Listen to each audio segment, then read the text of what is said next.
अपना संरक्षण हमेशा देते आए हैं, अपने सुझाव और अपने विचार हमें आप देते रहते हैं। तो आपका बहुत-बहुत स्वागत है सर।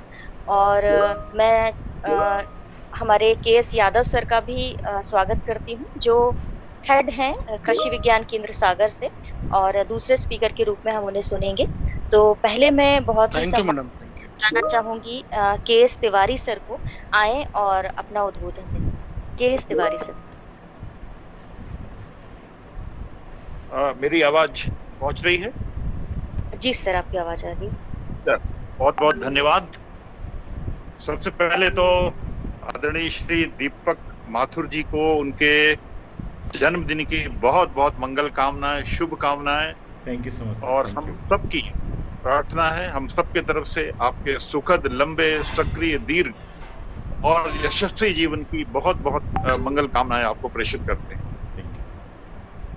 तो ये एक बहुत ही महत्वपूर्ण विषय पर आज हम सभी लोग जुड़े हैं, और मुझे उम्मीद है कि इस विषम काल में सभी लोग परिवार सहित अपने परिवेश, समाज, समुदाय के साथ स्वस्थ होंगे, सक्रिय होंगे, और आप सभी सुरक्षित रहें, दीर्घायु हों और हमेशा स्वस्थ रहें। आदरणीय दीपक माथुर जी, आदरणीय डॉक्टर मोनिका जी, अनवरत संवाद परिवार जुड़े सभी लोग, सर्च एंड रिसर्च सोसाइटी जुड़े हुए डॉक्टर राजीव जैन जी, और अन्य परिवार के सभी आदरणीय मित्रों, और इस वेबिनार से जुड़े सभी आदरणीय साथियों, आप सभी का मैं अभिनंदन करता हूं। आज का विषय, जैसा कि तय हुआ है कि हम क्लाइमेट चेंज और उससे जुड़े हुए, जीवन से जुड़े हुए और कृषि से जुड़े मुद्दों पर बातचीत करेंगे। हालांकि ये विषय बहुत गंभीर है, बहुत जटिल है, बहुत लंबा है, फिर भी इसको एक सीमित समय में बात करनी है। कोरोना के बाद, कोविड-19 के बाद जो स्थितियां, पोस्ट कोविड एरा तो नहीं कहूंगा मैं, लेकिन ड्यूरिंग कोविड, पोस्ट कोविड के बाद जो स्थितियां डेवलप हुई हैं, हो रही हैं, वो लगता है थोड़ी सी जटिल। हमें ये भी मानना पड़ेगा कि ये जो पेंडेमिक है, कहीं ना कहीं क्लाइमेट चेंज का इम्पैक्ट भी इसको मान सकते हैं, और ये ह्यूमन इंड्यूस्ड है। ये जो पेंडेमिक है ये नेचुरल नहीं है।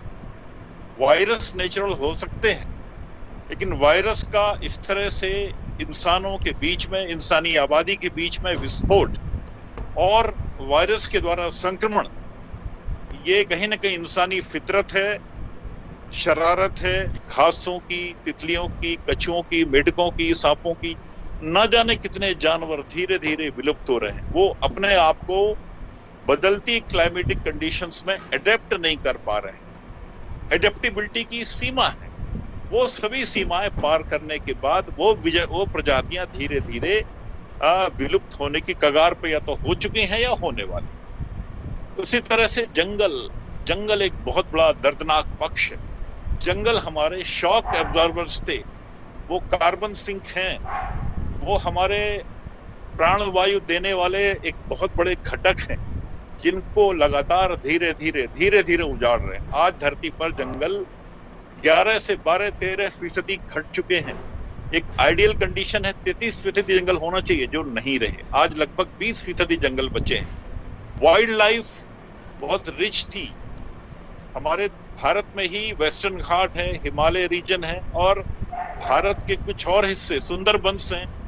यहाँ की वाइल्ड लाइफ, यहाँ की बायोडायवर्सिटी दुनिया की बेहतरीन बायोडायवर्सिटी के हॉटस्पॉट्स थे, अमेजन के बाद, ऑस्ट्रेलिया के बाद। लेकिन वो भी धीरे धीरे अब खत्म हो रही है, बिगड़ रही है।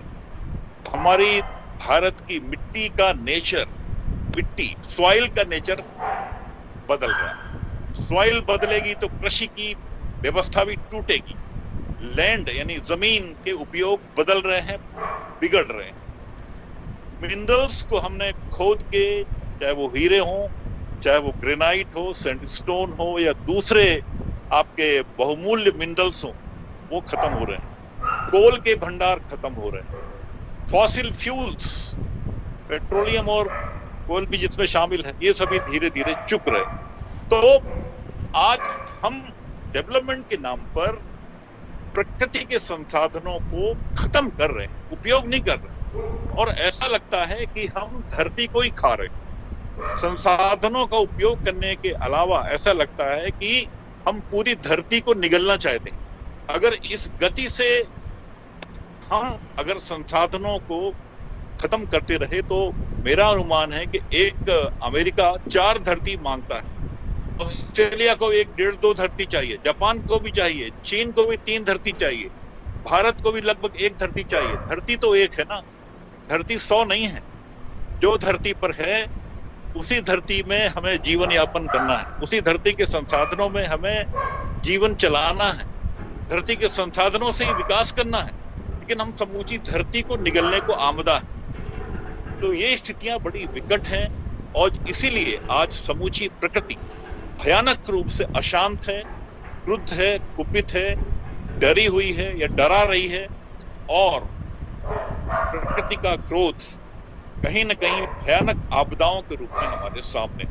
मैंने अभी हीट डोम की बात की, आर्कटिक ब्लास्ट की बात की, भारत में कई जगह बाढ़ की बात की, एक साथ लू की बात की, बर्फबारी की बात की, भूकंप, ज्वालामुखी और महामारी की बात की। ये सब प्रकृति के रिस्पॉन्सेज हैं। भाई प्रकृति का बिगाड़, प्रकृति पहले तो एक लिमिट तक तो अपने आप को संतुलित रखती है, वो सीमाएं जब पार होती हैं तो प्रकृति का संतुलन खत्म हो जाता है और फिर वो उसके नेगेटिव रिस्पॉन्सेज शुरू हो जाते हैं। ये आपदाएं प्रकृति के विध्वंस का नेगेटिव रिस्पॉन्स है और वो शुरू हो चुका है। इसका मूल कारण है हमारा डेवलपमेंट मॉडल। जो डेवलपमेंट मॉडल विकसित देशों ने, विकासशील देशों ने या हमने अपनाया है, खास तौर से 1970 के बाद, यानी पिछले 50 वर्षों में जो मॉडल हमने आया वो सारा उसका परिणाम है। आज जो क्लाइमेट का बिगाड़, विनाश और इकोलॉजी क्राइसिस का मूल कारण वही है। आप देखते हैं कि आज जो विकास का रथ है, विकास का पहिया है, वो ऊर्जा के बिना नहीं चल सकता। किसी भी देश की, समाज की, समुदाय की विकसित होने का मापदंड ऊर्जा है, यानी उस समाज, देश, व्यवस्था में कितनी ऊर्जा खर्च होती है। लेकिन ये ऊर्जा दोहन के तरीके क्या है? अगर आप कोयले से, नाभिकीय ऊर्जा से ऊर्जा प्राप्त करते हैं तो स्वाभाविक है ये प्रकृति के खिलाफ एक बहुत बड़ा मुझे लगता है कि एक नाजायज काम। हमें वो सारे साधन ढूंढने हैं जो इको फ्रेंडली तरीकों से, सस्टेनेबल तरीकों से, और जो ऐसे तरीके जो प्रकृति का विध्वंस ना करें, चाहे सोलर हो, बायोमास हो, विंड हो, जियोथर्मल एनर्जी हो, वेस्ट एनर्जी हो, यानी कचरे से ऊर्जा हो, इनको प्राप्त करने के तरीके हमें ढूंढने पड़ेंगे। मैं बताने की कोशिश कर रहा हूं कि वो कौन कौन से क्षेत्र हैं जहां पर आज बिगाड़ शुरू हो चुका है और प्रकृति का विध्वंस हुआ है। तो इन सभी गतिविधियों से एनर्जी, ट्रांसपोर्ट हम देखते हैं कि पूरा रेवोल्यूशन हुआ है। डोमेस्टिक लेवल पर भी हमारे बहुत उथल पुथल हुई है। रहन सहन के तरीके, खान पान, जीवन शैली, आचार विचार, कृषि पद्धतियां, हमारा निर्माण के तरीके, construction sector, infrastructure development, life style, food habits, fashion, इसके अलावा हमारा उद्योगों के तरीके जो एनर्जी नॉन एफिशिएंट तरीके हैं, पानी का अत्यधिक उपयोग है, ऊर्जा का अत्यधिक उपयोग है, संसाधनों का नाजायज उपयोग है उद्योगों में।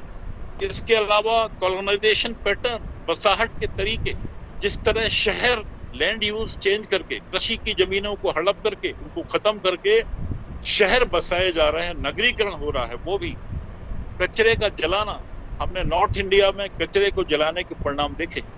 वो पुआल जो होता है, कृषि कचरा है, बायोमास बर्निंग, ये कुछ मोटे मोटे सेक्टर्स हैं जहां पर जो मोटे तौर पे इस पूरे विध्वंस के लिए आपके जिम्मेवार है। इन सब का परिणाम है बहुत बड़ी संख्या में, बड़ी मात्रा में एमिशन, उत्सर्जन, और उत्सर्जन भी ऐसी गैसों का जो धरती पर सूर्य के तापक्रम को ट्रैप करती हैं, रोक लेती हैं और गर्मी बढ़ा रही है। धरती गर्म हो रही है। धरती का मीन टेम्परेचर लगातार पिछले 50 सालों में 1.5 से 2 डिग्री बढ़ चुका है।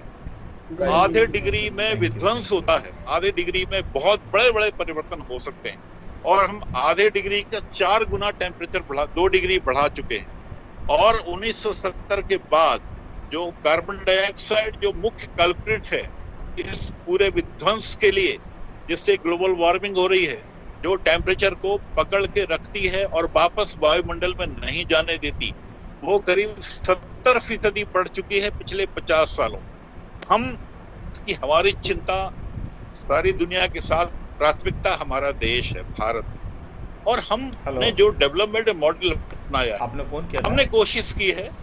ये सच है कि पिछले 1 वर्षों में हमारा एमिशन थोड़ा सा घटा है, लेकिन तो आपको दुनिया के बहुत सारे देशों में ये अभी जो रुकावट है या एमिशन की बढ़ोतरी है वो नहीं रुक पाई। चलिए, ये आपका हमें एमिशन को रोकना पड़ेगा और डेवलपमेंट को भी जारी रखना है।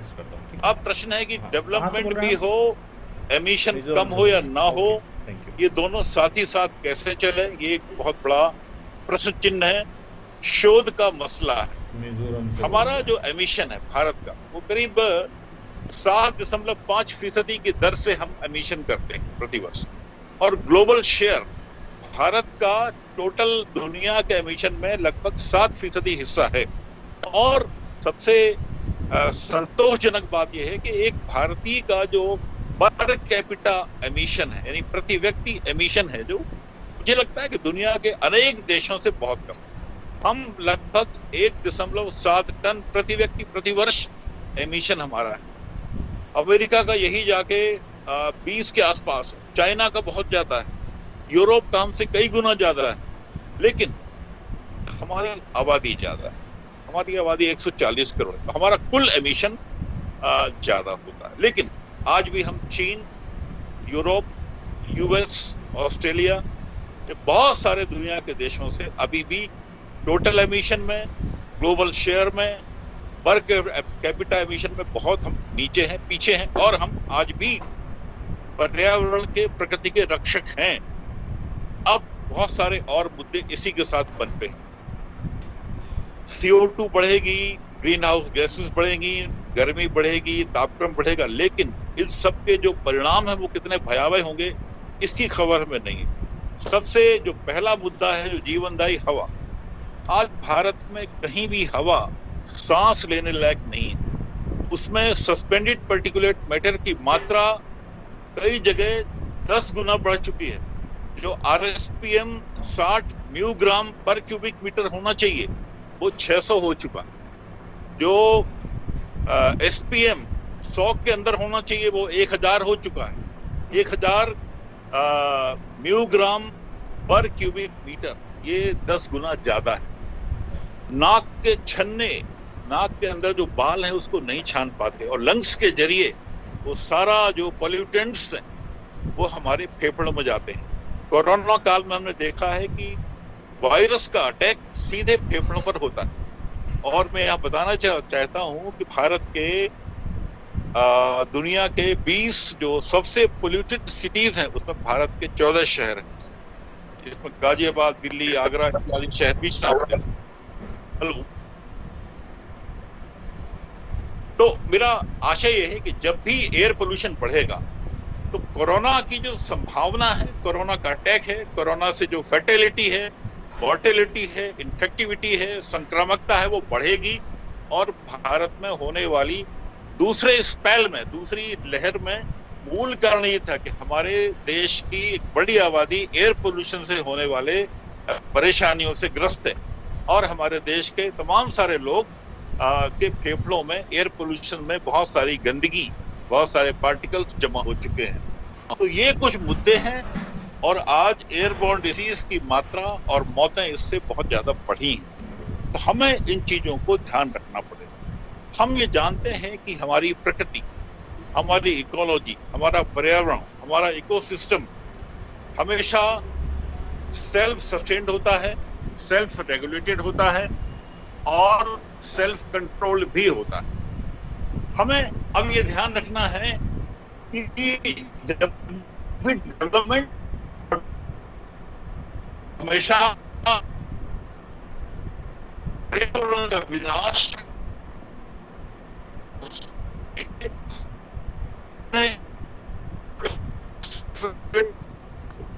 बुरी तरह बर्बाद किया, इसके संतुलन को हमने तो आज जब संतुलन टूटा है तो स्थितियां लगातार बदतर हुई हैं, बिगड़ी हैं। हमें इन सारी चीजों को समझना होगा। एक और चीज आज जो मैं इस मौके पर आपसे निवेदन करना चाहूंगा, आज सारा झगड़ा दो मुद्दों के बीच, और वो मुद्दे हैं नीड और ग्रीड। नीड यानी जरूरत यानी आवश्यकता, ग्रीड यानी लालच। अब हमें ये फैसला करना है कि हमारी जरूरतें कितनी हैं। हम मीन्स हम एक व्यक्ति, हम एक परिवार, हम एक समुदाय, हम एक शहर, हम एक प्रदेश, एक देश, एक दुनिया। ये धरती के संसाधन सभी 800 प्लस करोड़ की आबादी की सभी जरूरतें पूरी कर सकती है। धरती में वो क्षमता है, लेकिन हमें ये याद रखना पड़ेगा, ये धरती इन 800 करोड़ में से एक की भी लालच पूरी नहीं। कल्पना करें कि सभी 800 करोड़ लोग अगर लालची हो जाएंगे तो इस धरती का क्या हो। और ठीक यही हुआ है। आज धरती की एक समूची आबादी, कुछ को छोड़ दीजिए जो हमारे वनवासी भाई हैं, जो आज भी प्रकृति के साथ जीते हैं, प्रकृति की धुन लय ताल पर जीते हैं, उनको छोड़ दें। लेकिन ये आबादी बहुत कम, जिनको विकसित समाज बोलते हैं, सभ्य समाज बोलते हैं, वो शायद प्रकृति के सबसे बड़े शत्रु बने। आज जो भी झगड़ा है वो पर्यावरण की सुरक्षा और विकास के बीच में। हम आज भी वो रास्ते तय नहीं कर पाए कि हमें विकास के कौन से मॉडल चुने। हम देश की, समाज की, दुनिया की संसाधनों की उपलब्धता के आधार पर कौन से मॉडल हमारे बेफिटिंग हैं, जो पर्यावरण को सुरक्षित भी रख सकें और विकास की गति को भी न रोकें। तो आज जो थ्रेट्स हैं, खतरे हैं, वो कई लेवल्स पर हैं। भोपाल शहर हो, मध्य प्रदेश हो, प्रदेश के दूसरे नगर हो, देश के नगर क्षेत्र, प्रदेश, गांव, गली, कस्बे हो, तो लोकल इश्यूज हैं पर्यावरण को लेकर, कुछ नेशनल इश्यूज हैं, कुछ रीजनल इश्यूज हैं और कुछ निश्चित रूप से ग्लोबल इश्यूज हैं। इनको कैटेगराइज करना तो मुश्किल है, लेकिन मुझे लगता है कि बहुत सारे मुद्दे जिनकी कोई बाउंड्री नहीं होती। कार्बन डाइऑक्साइड कॉन्सेंट्रेशन की कोई बाउंड्री नहीं है। अगर Pakistan, south Africa, Bharat, Asia के देश, चाइना, साउथ अफ्रीका अगर एमिशन बढ़ाते हैं, अमेरिका बढ़ाता है, तो ठीक है, अमेरिका की आबादी 33 करोड़ है, लेकिन इस बिगाड़ में अमेरिका का पर कैपिटा एमिशन क्योंकि बहुत ज्यादा है, तो इनका सबसे बड़े दोषी तो वही है। यूरोप, चीन, ऑस्ट्रेलिया जैसे देश भी उतने ही दोषी हैं, जिनकी आबादी बहुत कम है, लेकिन वो संसाधनों का जो उपयोग है हमसे कई गुना ज्यादा करके धरती की गरीब, अविकसित आबादी को कहीं ज्यादा उनका हक मार रहे हैं और उनको नुकसान पहुंचा रहे हैं। तो हमें इन सारी चीजों को समझना पड़ेगा। और ये इन सभी कारणों से जो आज थ्रेट्स हैं, खतरे हैं, और सबसे बड़ी चीज आपदाएं, डिसास्टर्स हैं। डिसास्टर्स की जो संख्या है, इनकी फ्रीक्वेंसी है, इनकी इंटेंसिटी है, वो लगातार बढ़ रही है। आपने अभी ताउते के खूब पढ़ा, देखा, सुना हो, याश देखा होगा। मैंने न्यूजीलैंड में आर्कटिक ब्लास्ट की बात की, कनाडा में जो वैंकूवर है या कोलंबिया है या आपका वॉशिंगटन स्टेट है, सिएटल है या आपका पोर्टलैंड है अमेरिका में, यहाँ मैं खुद भी मैं गया हूँ, देखा है। इतना समृद्ध, इतना रिच और इतनी अच्छी आबो हवा है, लेकिन इस पर्यावरण बिगाड़ के वजह से वहां आज त्राही है। कम से कम 1000 लोग वहां मरे हैं इस बीच में पिछले 10-15 दिनों। आप कल्पना करें, ये छोटा सा नमूना था इस प्रकृति के खिलवाड़ का, और प्रकृति वो रूप दिखा रही। तो हमें कहीं ना कहीं सजोती थी, बहाती थी और हमें जीवन देती थी।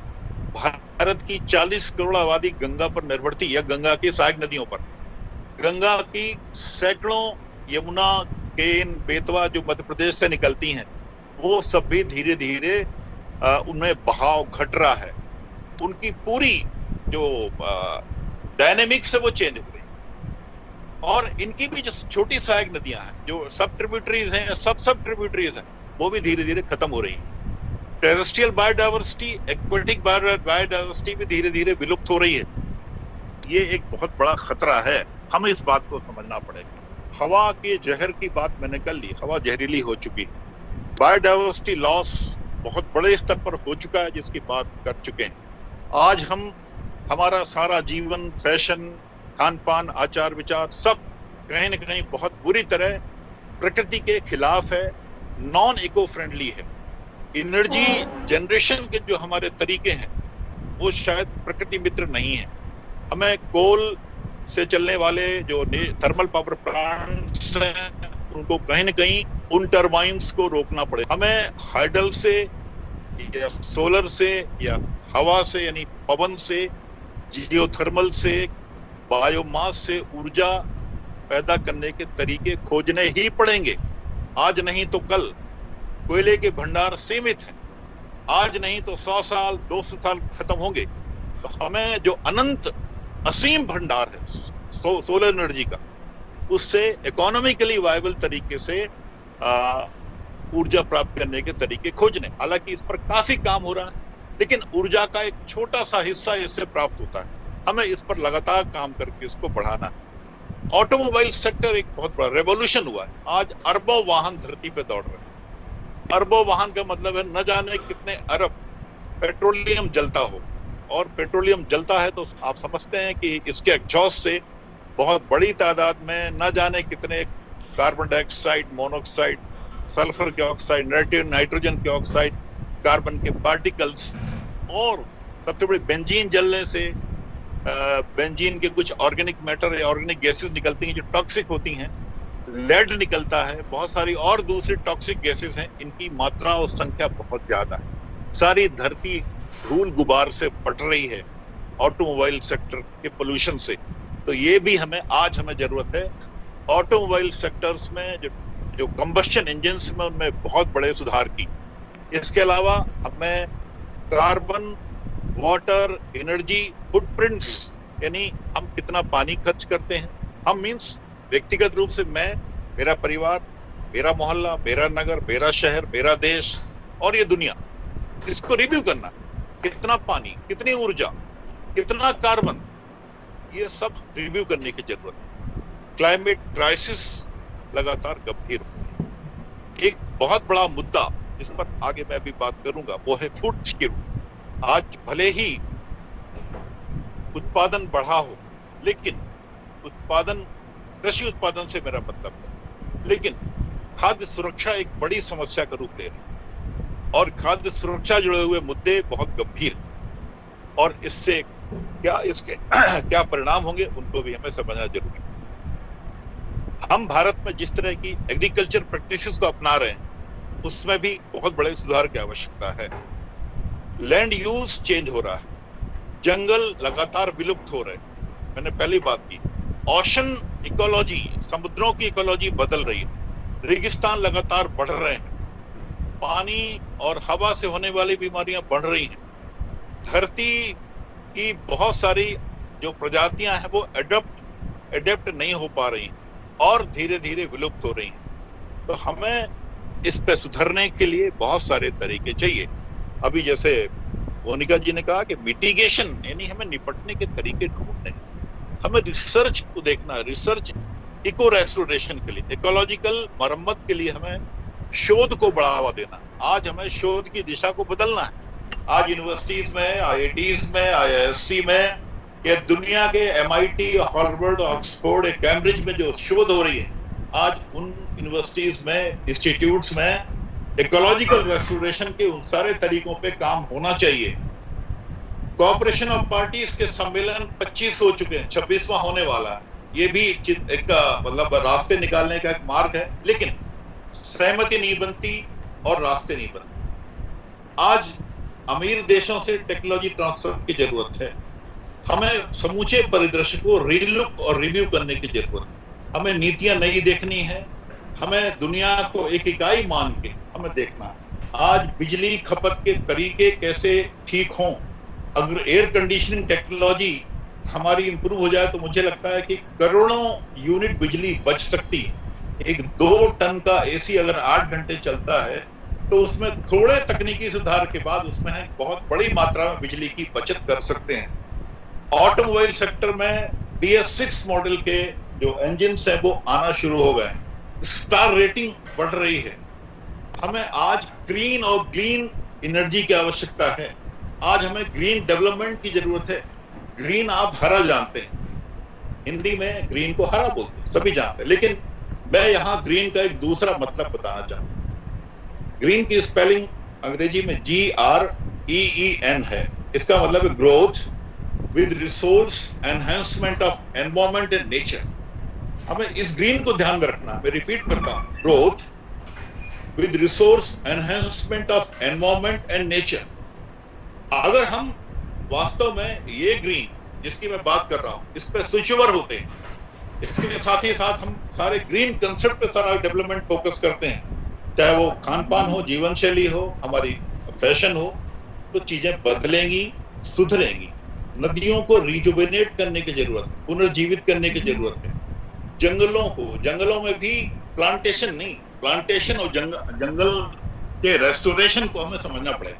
आज जो नेटिव फॉरेस्ट थे, जो स्थानीय स्तर पर वहां की आबोहवा, वहां की क्लाइमेट, वहां की मिट्टी, वहां की पानी, वहां की वर्षा, वहां की प्रकृति, वहां के लोग, वहां के रहवास, वहां की संस्कृति के हिसाब से जो मित्रवत पौधे थे, वो पौधे वहां रहने चाहिए, उनका संरक्षण होना चाहिए, जिसको नेटिव फॉरेस्ट कहते हैं।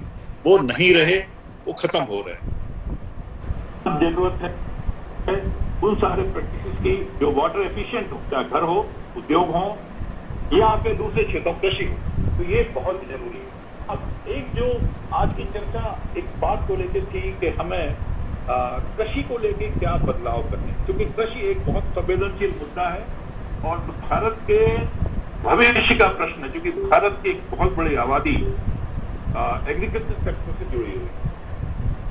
तो सबसे पहला मुद्दा है ये एमिशन से जुड़ा हुआ है। जो एमिशन मैंने बहुत डिटेल में बताया कि एमिशन बढ़ रहा है, उसके सैकड़ों कारण हैं, सैकड़ों उसके सोर्सेज। कुल मिला के सामूहिक किया कि हमें एमिशन से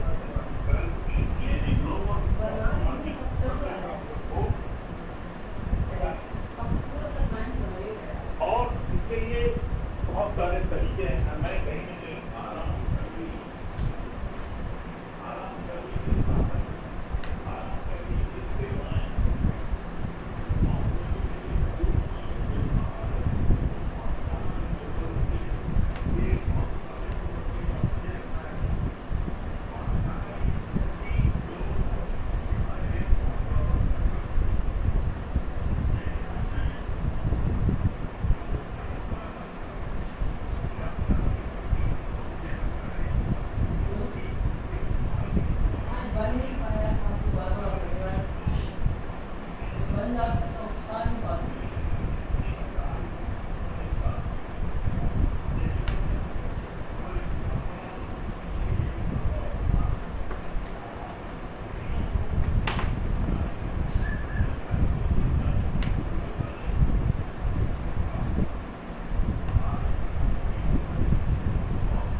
तमिलनाडु में, तेलंगाना में, मणिपुर में और मेघालय में।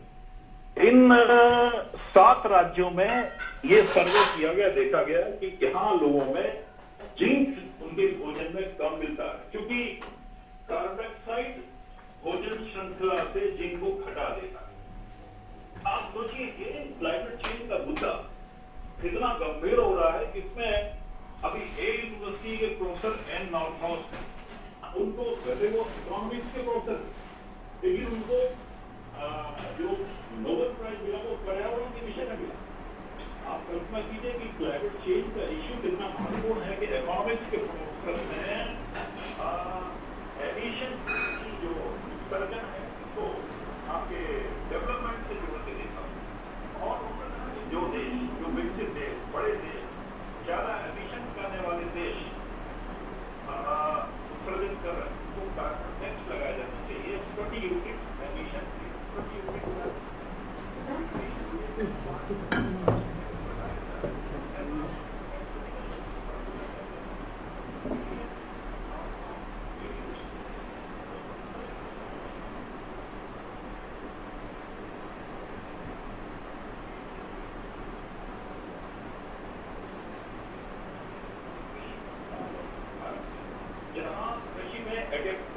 ना के बराबर। अमेरिका में कृषि पद्धतियों में भी बहुत बड़े लेवल पर, यूरोप में भी, खासतौर पर नीदरलैंड बहुत बड़े स्तर पर एडेप्टेशन हुए। उन्होंने अपने आप को चेंज किया, वहां की सभी कृषि पद्धतियां उन्होंने चेंज कर ली।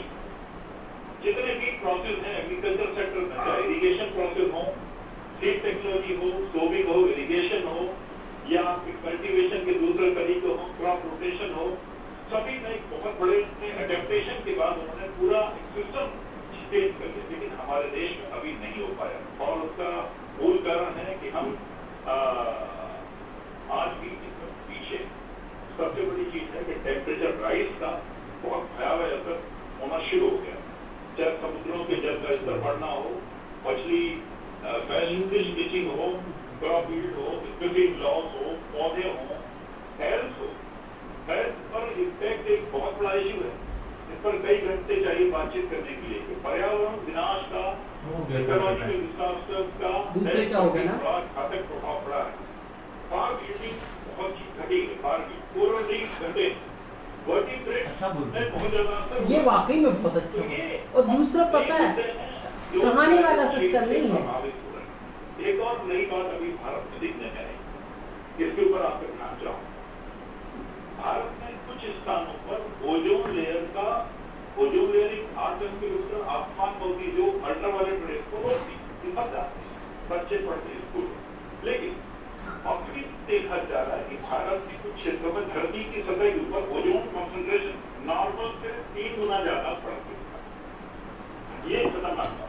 जब भी ओजोन का कंसंट्रेशन धरती के ऊपर बढ़ेगा तो ये साइड टॉक्सिक होगी, यानी जो जीवित व्यक्ति है या जीवित पशु हैं, उनके कोशिकाओं में ये एक बड़े उल्टे सीधे परिवर्तन करने की क्षमता रखी, तो साइटोटॉक्सिक होते हैं। और ये साइटोटॉक्सिक भी प्लांट में भी एक बड़े परिवर्तन करने की क्षमता रखती। तो ये एक गजब का और बड़ा नकारात्मक परिवर्तन देखने को मिला। एक और नई बात जो मैं बताना चाह रहा हूँ, पानी से कैंसर होने के मामले में आप कहेंगे पानी से कैंसर होने लगे तो कैसे बचे? वो कह रहा है कि शहरी आबादी का विस्फोट हुआ, आबादी में पानी की कमी हुई, हमारी जल सुधार योजना बहुत ज्यादा सफल नहीं है, पानी की कमी है, प्रदूषित, पहले से पानी प्रदूषित, और प्रदूषण में भी ऑर्गेनिक पोल्यूशन बहुत ज्यादा, ऑर्गेनिक पोल्यूशन, आई अंडरलाइन ऑर्गेनिक पोल्यूशन। और जब भी ऑर्गेनिक पोल्यूशन होगा तो उसके डिसइंफेक्शन के लिए शुद्धिकरण के उसमें क्लोरीन का इस्तेमाल करते हैं, चाहे वो ब्लीचिंग पाउडर के माध्यम से, चाहे क्लोरीन गैस के माध्यम से। और जब भी ऑर्गेनिक पोल्यूशन युक्त पानी में क्लोरीन प्रवाहित की जाएगी तो उससे बहुत सारे कैंसर पैदा करने वाले कंपाउंड बच जाते हैं। आज बहुत सारे पॉलीसाइक्लिक हाइड्रोकार्बन्स जो क्लोरीनेटेड होते हैं वो पानी में बन रहे हैं, क्योंकि ऑर्गेनिक पोल्यूशन है और रहते हुए उसमें क्लोरीनेशन किया जाता है। तो ये बहुत बड़ा खतरा है चारों तरफ से, मतलब चारों तरफ से हम घिर रहे हैं इन इकोलॉजिकल समस्याओं से या पर्यावरण में विनाश के कारण हीट वेव्स की मैंने बात की, लो टेम्परेचर बढ़ रहा है, लगातार बदल रहे, एग्रीकल्चर चार बातें,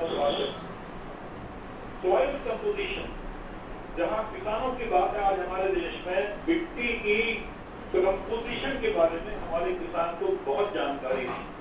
माननीय प्रधानमंत्री जी ने गुजरात में जब वो मुख्यमंत्री थे तो सॉइल हेल्थ के लिए उन्होंने काफी अच्छे प्रयास किए। आज पूरे देश में जो भी किसान हमारे देश के जो एग्रीकल्चर जुड़े हुए उनको सॉइल टेस्टिंग के ऊपर ध्यान देना चाहिए, क्योंकि प्रत्येक क्षेत्र में मिट्टी की गुणवत्ता, मिट्टी के उपस्थित जो NPK है या माइक्रो न्यूट्रिएंट्स है उनकी मात्रा अनुपात अलग अलग होता है और उसी के विपरीत वहां फसलों को उत्पादन किया जाता है। उस मिट्टी में कितने नाइट्रोजन है, कितना फास्फोरस है, कितना पोटास है, कितना जिंक है, इत्यादि उसके अनुरूप फसलें ली जाती है। लेकिन हमारे किसान को जानकारी नहीं है, वो मॉडल उनके यूरिया, सुपर फास्फेट या इस तरह के उर्वरकों का इस्तेमाल करता है। और सबसे बड़ी चीज है हमारे किसान उर्वरकों का नाजायज या बेजायज या बहुत गलत या अधिक उपयोग करते हैं। शायद उस फसल को उर्वरक की जरूरत नहीं थी, वो भी कृत्रिम उर्वरक। और आज धरती के विनाश यानी मिट्टी के नष्ट होने का, मिट्टी की जो मूल रचना है उससे नष्ट होने का ये उर्वरकों का बहुत अधिक उपयोग है। हमें वापस उस पद्धति पे चलाना है जहां पर ऑर्गेनिक फार्मिंग हो, जहां वर्मी कंपोस्ट हो, भारत की स्वदेशी जो खाद पद्धति थी उस पर वापस अगर जाते हैं तो अगले 3, 4, 5 वर्षों में शायद मिट्टी अपनी वापस मूल रचना में वापस आ जाए। लेकिन ये बहुत बड़ी जरूरत है। हमारी जो इरिगेशन प्रैक्टिसेस है वो आज भी इको फ्रेंडली नहीं है। आज करीब 40% ज्यादा पानी फसलों में बर्बाद करते हैं। हमें वो सारी तकनीक अपनानी है। इजराइल मॉडल को हमने देखा है, सुना है, पढ़ा है। आप देखिए इजराइल में 400 मिलीमीटर वर्षा होती है और एक बूंद भी पानी बर्बाद नहीं है। हमारे यहाँ कृषि में अनावश्यक बहुत बड़ी मात्रा में पानी की बचाई होती है। सीड टेक्नोलॉजी, सीड सिलेक्शन भी एक बड़ा मुद्दा है जिस पर ध्यान देने की जरूरत है। Genetically modified seed, genetically modified crops भी एक बहुत बड़ा मुद्दा है जिस पर ध्यान देने की जरूरत है। शायद उस पर अभी हम ध्यान नहीं दे रहे। एक और मुद्दा है जो बहुत महत्वपूर्ण है और अभी दीपक माथुर जी की बात हुई थी और जिसके ऊपर विशेष रूप से मैं आज बताना चाहूँ। हम हमारे किसान अपने खेतों में ऑयल सीड्स पैदा करते हैं, ये तेल के बीज, जैसे तिल है, सरसों है, सूरजमुखी है, दालें पैदा करते हैं, अनाज पैदा करते हैं, गेहूं, चावल, चना इत्यादि, फल पैदा करते हैं, सब्जी है, लाइव स्टॉक है, चावल। अब देखने में आ रहा है क्लाइमेट चेंज और बढ़ती गर्मी का इनकी समूची जो न्यूट्रिशनल वैल्यू है वो चेंज। हम तेल जो खाते हैं उसमें फैट की मात्रा है, लेकिन गर्मी बढ़ने से ऑयल सीड्स में जो बेसिक ऑयल कंटेंट, जिसको रसायन की भाषा में triglyceride of higher fatty acid बोलते हैं, उसकी मात्रा लगातार घट रही है। यानी बीज की दौड़, बीज की मात्रा उतनी ही, लेकिन उसको फैट कंटेंट लगातार घटता है। प्रोटीन आज से 50 वर्ष पहले मिलती थी, आज उसी 100 ग्राम दाल में उसी प्रोटीन अब नहीं मिल रही। सिर्फ अनाज, गेहूं में जो प्रोटीन मिलती थी वो प्रोटीन की मात्रा अब घट गई है, मिनरल्स की मात्रा घट गई। फलों में बहुत सारे जो कार्बोहाइड्रेट, टोटल जो डिजॉल्व कार्बोहाइड्रेट थे वो नहीं मिल रहे हैं। वेजिटेबल्स में मिनरल्स नहीं मिल रहे हैं। लाइव स्टॉक यानी मछली या दूसरे जो मांस उत्पाद है उसमें वो हमें मिनरल्स या जो पोषक तत्व नहीं मिल रहे हैं। चावल में स्टार्च की मात्रा लगातार घट रही। ये सभी परिणाम है ग्लोबल वार्मिंग का, क्लाइमेट चेंज का, और इसका सीधा असर हमारे टोटल न्यूट्रिशनल वैल्यू को जाता है इन उत्पादों। हमें मिटिगेशन के लेवल पर ये सारी चीजें देखनी, जो मुझे लगता है कि सरकार के लिए, पॉलिसी मेकर्स के लिए, रणनीतिकारों के लिए, नीति आयोग के लिए एक बहुत बड़ा मुद्दा है और कृषि वैज्ञानिकों के लिए। आदरणीय यादव साहब कृषि वैज्ञानिक हैं, वो इस मुद्दे को समझते हैं और मैं चाहूंगा उनके माध्यम से, जब जो एग्रीकल्चर यूनिवर्सिटी है पहले से तो काफी काम कर रही होगी, मुझे पूरी उम्मीद है, लेकिन जो नए चैलेंजेस उभरने वाले हैं उनको भी समझ के मुझे काम करना पड़ेगा। आज आवश्यकता है हमारे जो उत्पाद हैं, कृषि उत्पाद हैं, उनके वैल्यू एडिशन। आज प्रत्येक जिले का एक विशेष उत्पाद होता है। धनिया है, कहीं मिर्च है, कहीं दाल है, कहीं चावल है, कहीं आपका अदरक है। मुझे लगता है कि इनका जो विपणन है, इनके जो दूसरे और जो तमाम सारे तरीके हैं, इसमें तमाम सारे बीच के लोग सक्रिय रहते हैं। हमें एक ऐसी चेन डेवलप करनी चाहिए जिसका भरपूर लाभ हमारे किसान को मिल सके। आज एक किसान की मासिक आय भारत में 6,500 रुपए, एक परिवार 6,500 रुपए में गुजर बसर करता है। ये कैसे बढ़े, ये एक चैलेंज है। एक उदाहरण दिया कि आलू जो किसान पैदा करता है वो 6 रुपए में किसी को बेचता है, और जो खरीदने वाले हम आप जैसे लोग उसको 26 रुपए किलो में खरीदते हैं किसी खास मौसम। 6 और 26 के बीच का जो अंतर है, यानी 20 रुपए, वो कहां जाता है? ये एक बहुत बड़ा प्रश्न चिन्ह। ना तो इसमें किसान को लाभ मिल रहा है, ना इसमें कंज्यूमर को लाभ मिल रहा है। वो यानी 20 रुपए कहाँ जाते हैं? ये लाभ अपने किसान को देना, निश्चित रूप से जो कंज्यूमर को भी इसमें सस्ते में चीजें उपलब्ध। तो फूड प्रोसेसिंग भी एक नया क्षेत्र है जिसको बढ़ाने की स्थानीय स्तर पर बहुत बड़ी जरूरत है। आज जिला स्तर पर बहुत सारी इकाइयां ऐसी डेवलप हो सकती है और ये सेक्टर भविष्य में एक बहुत बड़ी ऊंचाई प्राप्त कर सकता है। हमें कहीं न कहीं जो खाद्य उत्पाद है उनका वैल्यू एडिशन करना, हमें storage, maximum supply, warehousing, logistics के क्षेत्र में भी काम करना है। हमें बहुत सारे और दूसरे मुद्दे हैं उन पर भी काम करना है। जब ये सारी चीजें होंगी तो हमारे गांव के किसान की आमदनी बढ़ेगी। आमदनी बढ़ने का मतलब है बहुत सारे उसके इनडायरेक्ट इफेक्ट भी होते हैं।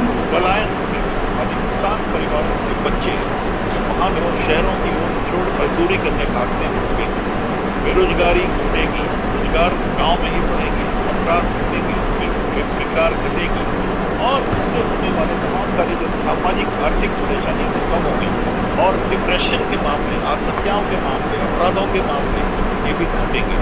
तो हमें कहीं ग्रामीण संसाधनों का बेहतर उपयोग करना है, ये बहुत जरूरी है। आज आवश्यकता है साइंस क्षेत्र में बहुत सारे जरियात है जहाँ पर रिसर्च को आगे बढ़ाना।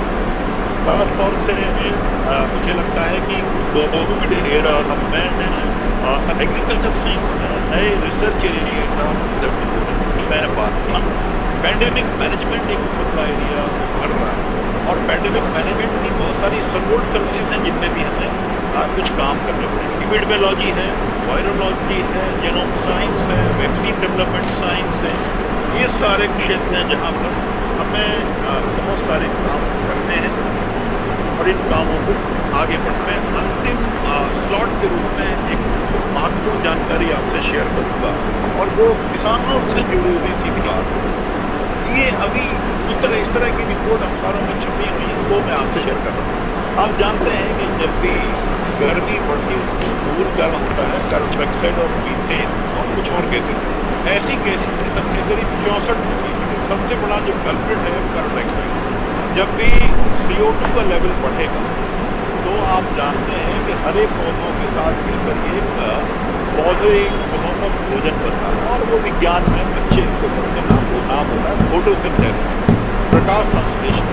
अच्छी बात है, सब जानते हैं, लेकिन एक जो खतरनाक चीज हुई है कि CO2 बढ़ने से फोटोसिंथेसिस तो बढ़ी और इसके बढ़ने से पौधे में ग्लूकोज बन जाएगा, बाद में स्टार्च या दूसरे कार्बोहाइड्रेट बन जाएंगे जो पौधों का भोजन। लेकिन उसके साथ ही साथ ये भी देखा गया कि जो भोजन बना, अनाज पैदा हुए फसलों में, उसकी न्यूट्रिशनल वैल्यू घट गई, उसमें प्रोटीन घट गए, उसमें मिनरल घट गए, उसमें माइक्रोन्यूट्रिएंट घट गए और सबसे बड़ी चीज में जो मिनरल्स थे, खासतौर से कैल्शियम, मैग्नीशियम, पोटेशियम, जिंक और आयरन, एक करीब ऐसा देखा गया 8% मात्रा इनकी घटी, वो भी क्लाइमेट चेंज और कार्बन डाइऑक्साइड पैदा होगी। ऐसा कारण क्या है? इसका सीधा कारण है जब भी CO2 बढ़ेगी वायुमंडल में तो पौधे नाइट्रोजन का इस्तेमाल भरपूर ढंग से नहीं कर पाते और जिससे कि क्या होगा, this leads to loss in protein. अगर दाल की फसल लगी है, यानी अरहर की, मूंग की, उड़द की फसल अगर लगी है तो स्वाभाविक है CO2 अगर बढ़ेगी तो नाइट्रोजन का इस्तेमाल वो फसल कम कर पाएगी और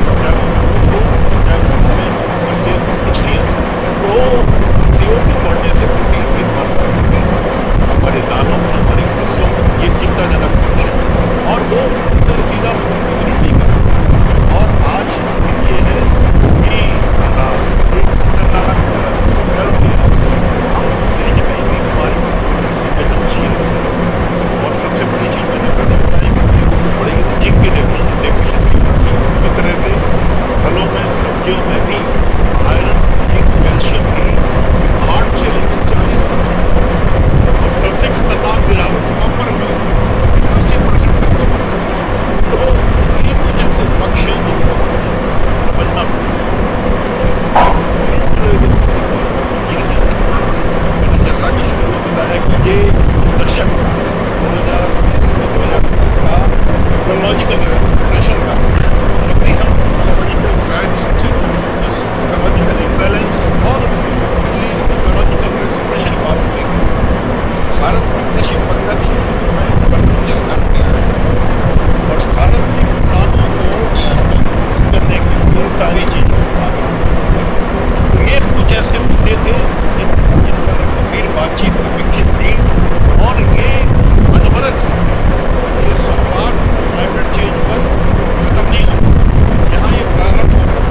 मैं दीपक माथुर जी से, आदरणीय डॉक्टर यादव से, मोनिका जी से, सभी लोगों से इस संवाद को यहाँ शुरू कर रहे हैं।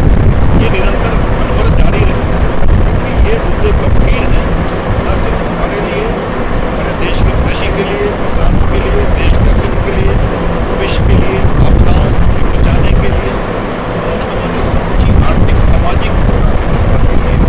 उम्मीद है ये बातचीत यहाँ शुरू हो और ये अनवरत जारी रहेगा।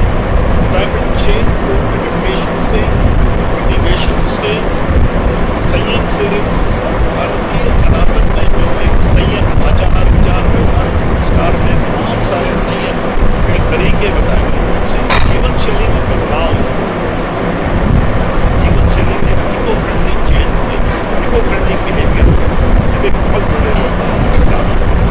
मुझे अनवरत सम्मान है सर्च एंड रिसर्च सोसाइटी ने यहाँ आपके बीच इस वेबिनार के माध्यम से कुछ कहने का अवसर दिया। मैं आप सभी का बहुत बहुत आभारी हूँ। धन्यवाद। बहुत बहुत धन्यवाद सर। आपका सेशन मुझे बहुत इम्पोर्टेंट होता है, बहुत ही जानकारी मिला है और आज आपने जो बातें कही तो हम सभी बातों पर अमल करें तो शायद क्लाइमेट चेंज के प्रभाव को कम करने में अपना योगदान दें। ज़रूरत है कि लोग भी इकोनॉमी और जितने भी रिन्यूएबल एनर्जी रिसोर्सेज हैं उनका उपयोग करने की, और आपने फॉर्म किए कि हम इकोनॉमिक एंड टेक्नोलॉजिकल जिससे कि हम रिन्यूएबल रिसोर्सेज का एनर्जी को यूज़ कर पाएँ और संयमित जीवन शैली जीवन और अपने संस्कारों को अपनाने के लिए हम बहुत हद तक क्लाइमेट चेंज की जो समस्या को हम सामना कर रहे हैं उससे हम बच सकते हैं या उसके प्रभाव को कम कर सकते हैं। बहुत बहुत धन्यवाद सर आपके सेशन के लिए, बहुत सुझावों के लिए, और आपने जो डेटा हमारे समक्ष रखा है वो भी बहुत ही इम्पोर्टेंट है। हमारे दूसरे वक्ता के रूप में आज हमारे साथ जुड़े हैं कृषि विज्ञान केंद्र सागर के यादव जी। कृषि विज्ञान केंद्र एक बहुत इम्पोर्टेंट रोल प्ले करते हैं। एक तरफ वो रिसर्च के फील्ड में काम कर रहे हैं, तो हम सभी वैज्ञानिकों का बहुत बहुत आभारी हैं कि वो हमें ऐसी रिसर्च देते हैं जो कृषि को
पे इस क्षेत्र में, जलवायु क्षेत्र में निश्चित एक परिवर्तन लागू हुआ। किसान उस आधार पर जब हम सब संसद की बात करें, संसद से लेकर तुरंत की जब हरित क्रांति आई थी, तो उस समय हमें केवल खाने के ऊपर हमने ध्यान दिया, वैरायटी प्रोडक्शन की बात करी, और खासकर गेहूँ और चावल की जो हमारी जनसंख्या ज़्यादा थी, उस अनुपात में हमें धान या गेहूँ मिलते थे। इसलिए हमने उस समय जो है ज़्यादातर जमीन को दे करके नाइट्रोजन खाद को फर्टिलाइजर को दिखाया। लेकिन उसमें एक बात और कही गई थी कि प्रति एकड़ कम से कम 50 से 100 क्विंटल हमारी गोबर की खाद जो जरूर डालें। तो इस स्थिति में वो हमारे समय की मांग थी, और वो समय की मांग के हिसाब से हमने जो है उत्पादकता में या उत्पादन में वृद्धि की, और आज हम अपने कह सकते हैं कि हमारा भारत देश जो है सेल्फ डिपेंडेंट है, आत्मनिर्भर फूड ग्रेन के ऊपर। और इसका प्रत्यक्ष कारण है सर, जैसा कि आपने कहा कि इस कोरोना काल में सभी चीज़ें रुक गई, कोई भी ऐसी चीज़ नहीं थी जिस पर प्रतिकूल प्रभाव न पड़ा हो। अगर कोई चीज़ बढ़ी, चाहे GDP का रेशियो बढ़ा या उत्पादन में बढ़ा, वो बढ़ा हमारे किसान भाई अगर अपने प्रयास से उनकी जो है उत्पादकता, उनका उत्पादन नहीं करता, आज भी 20 साल से अगर मुझे तो सर आज भी जो है इसका डाटा जो 2021 का आने वाला है, उसमें हम 24% जो है वृद्धि प्राप्त करने की योजना है। लेकिन सर ये जो बात है, इस कोरोना काल में हमने एक बहुत बड़ी चीज़ सीखने को मिली, वो ये मिली कि जो जिंक की कमी है, या विटामिन सी की लोगों में कमी है, या माइक्रो न्यूट्रिएंट्स के रूप में जो है कैल्शियम और फास्फोरस है, इन चीज़ों की जो है कमी जो हमारे फलों और सब्जियों से और खास करके पूर्ति होती है, या विटामिन से पूर्ति होती है, वो सामान्य तौर पर जो है हमारी क्षमता या इम्यूनिटी को ऊपर पोषक तत्व न मिलने के कारण, या इन अनाजों में या इन चीज़ों में मिनी क्लाइमेटिक चेंज या और भी बहुत सारे फैक्टर हैं, उसके कारण कमी हुई। और उस कमी के कारण जो हमारे इम्यूनिटी सिस्टम में कमी हुई, और खास करके शहरी लोगों, विशेष करके उन लोगों में जो इनको जो है भोजन दे रहे हैं, इनकी कमी मिलने से हम उसके ग्रसित हुए। और आज कहीं न कहीं जो है डायरेक्ट रूप में और प्रत्यक्ष रूप से स्वाभाविक तौर पर ये चीज़ प्रभावित की। अब हम सर थोड़ा सा चलते हैं कि हम एग्रीकल्चर फील्ड के आदमी हैं, और मैं हॉर्टिकल्चर के विशेषज्ञ के तौर पर भी काम करता हूँ, और बहुत सारे विषयों को भी मैं देखता हूँ। मैं ये देख रहा हूँ सर कि आज पहले जो हमारी आवश्यकता थी, वो जो हमारी आवश्यकता है, वो सामान्य तौर पर ये था कि हमें भोजन सभी को रोटी काम, लेकिन आज की जो आवश्यकता है निश्चित तौर पर हमें भोजन में उच्च क्वालिटी का भोजन का ऐसा न्यूट्रिशन सेंसिटिव है, स्टीव जो भोजन है हमें वो मिलना चाहिए।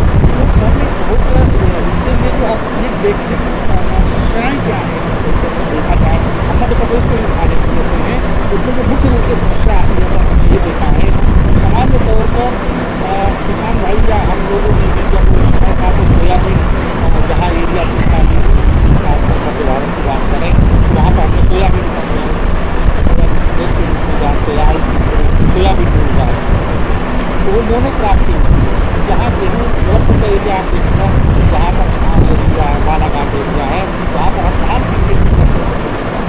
धान के खेत में इसके अलावा जो है सर आप भिंड मुरैना उधर देखें तो सरसों और गेहूँ है, और इधर अगर चले जाएँ धारवा क्षेत्र में जाएँ तो वहाँ पर सब्जियों के साथ साथ विशेषकर सोयाबीन और अन्य जो मुख्य फसलें हैं धान वो विकसित मिलता है।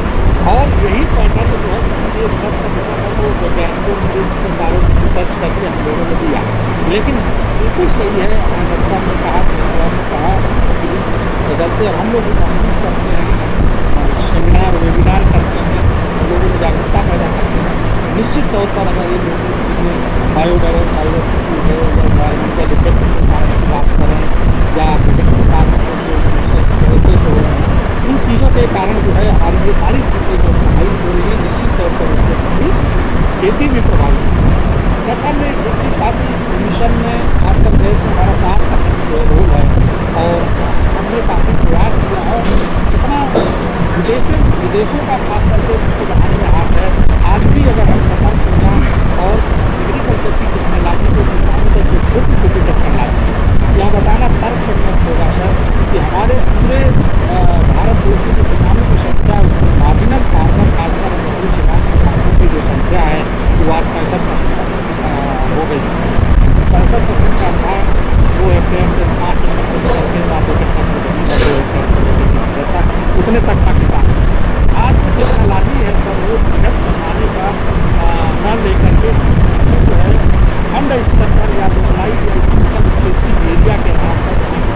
जो भाषा है, मैं कई डिपार्टमेंट को या हमारा एग्रीकल्चर डिपार्टमेंट, वाटर डिपार्टमेंट, सिंचाई वाला डिपार्टमेंट, कृषि विभाग है, इन सबको जो है एक लाइनअप करना होगा साथ में जो और ऐसी है कि इन किसानों में एक अवेयरनेस जो है पैदा करनी है। हमारे पास वो टेक्नोलॉजी है, वो टेक्नोलॉजी अगर उत्तम होती है तो निश्चित तौर पर जो है हम लोग समृद्ध होंगे और जो हमें नुकसान सृष्टि के साथ साथ किसानों को, छोटे किसानों का जो लाभ होना चाहिए वो मिल सकेगा। तो इसका मेन कारण जो हम बता सकते हैं तो मोनोक्रॉपिंग है। इस पैटर्न को हमको बदलना होगा और लगे हैं शुरुआत इसको बदला जाए। जैसा कि पुराने समय में आप ज्वार, बाजरा या मक्का या माइनर प्रोडक्शन रागी इसको हम छोड़ चुके हैं। ठीक दूसरी तरफ देखो सर, छोड़ चुके हैं, मेकेनाइजेशन का समय था, लेबर्स जो है कम मिल रहे हैं, तो मशीनरी का जो उसका आवा हुआ सब तो बड़े बड़े खेत थे वहाँ पर तो ठीक, लेकिन छोटे खेतों में कंबाइन हार्वेस्टर या उससे बड़ी मशीनें या उस तरह की टेक्नोलॉजी को ले जा करके बोना किसान के लिए उपयोग करना कैसे करना हो वो बहुत ही एक दुर्लभ कार्य है। तो निश्चित तौर पर रिसर्च को बढ़ावा देने के लिए वो एक एरिया जो हमें जो है मतलब मिल भी रहा है, सहायता भी मिल रही है, पर उस लेवल पर नहीं मिलना चाहिए हमें। हम जो है उस लेवल पर जा करके छोटे छोटे जो है रिसर्च को करें और किसानों को जो है लोकल स्पेसिफिक एरिया में खासकर वहाँ के ढंग से अगर टेक्नोलॉजी को दी जाए तो वो बहुत अच्छा है। हमने सब टेक्नोलॉजी में जो किसानों को अभी तक जो कृषि वैज्ञानिकों को दिया वही टेक्नोलॉजी में दावे के साथ जुड़ा हूँ कि अगर उन्हीं टेक्नोलॉजी का अवेयरनेस छोटे लेवल पर पहुँच जाए, जैसे उन पैकेट कृषि को विज्ञान का दर्जा दिया गया है सर, लेकिन हम देखते हैं कि निश्चित धरने पर एक विस्तृत इसको पकड़ लिया जाता है। उदाहरण के लिए अगर हम धान के या किसी चीज़ की खेती करते हैं तो हमने जैसे यूरिया, फास्फोरस और पोटाश ये हमारे जो पोषण तत्व हैं जिसको हम NPK कहते हैं, और वो NPK में अगर बात करें तो सबसे ज़्यादा जो है यूरिया का उपयोग और फास्फोरस और पोटाश और सूक्ष्म पोषक तत्व जैसे 7 पोषक तत्व बताए जाते हैं, जिंक है, लिग्निन है, कॉपर है, आयरन है, उनका जो है उपयोग जो है के तौर पर किसान करते हैं। यहाँ तक कि मुख्य पोषक तत्व पोटाश जो हमारी जमीन में नेचुरल रूप से कुछ ज़्यादा मात्रा में थी कि हमको पोटाश देने की जरूरत नहीं।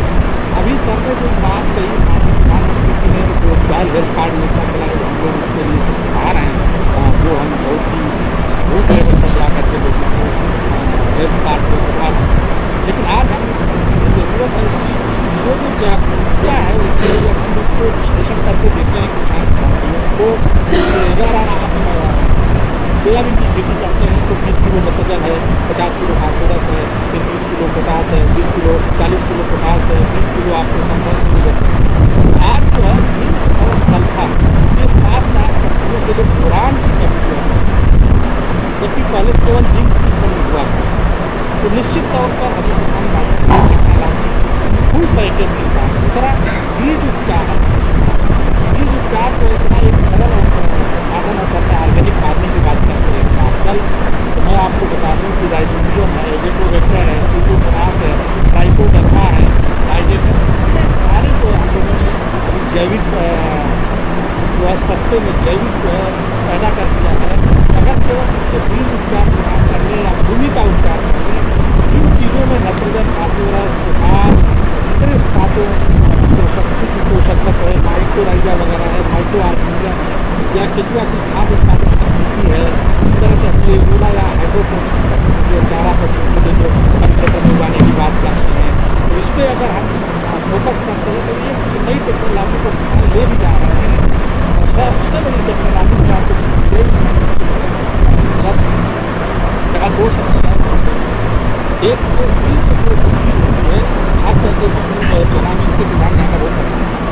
हम पूरे देश में 40% से 40% जो है दालों का उत्पादन हमारा मध्य प्रदेश करता है, और मध्य प्रदेश का जितना उत्पादन होता है सर 30% को हम बुंदेलखंड में करते हैं। मैं ज़्यादा रिसर्च कसब की बात करता हूँ, और मैं जब आया था तब लोग जो है चना और इन मशरूम की खेती को धीरे धीरे छोड़ गए थे। तो हम लोगों ने जो है रिसर्च पॉइंट को एक सहयोगी संस्था है हमारी जायका का से काम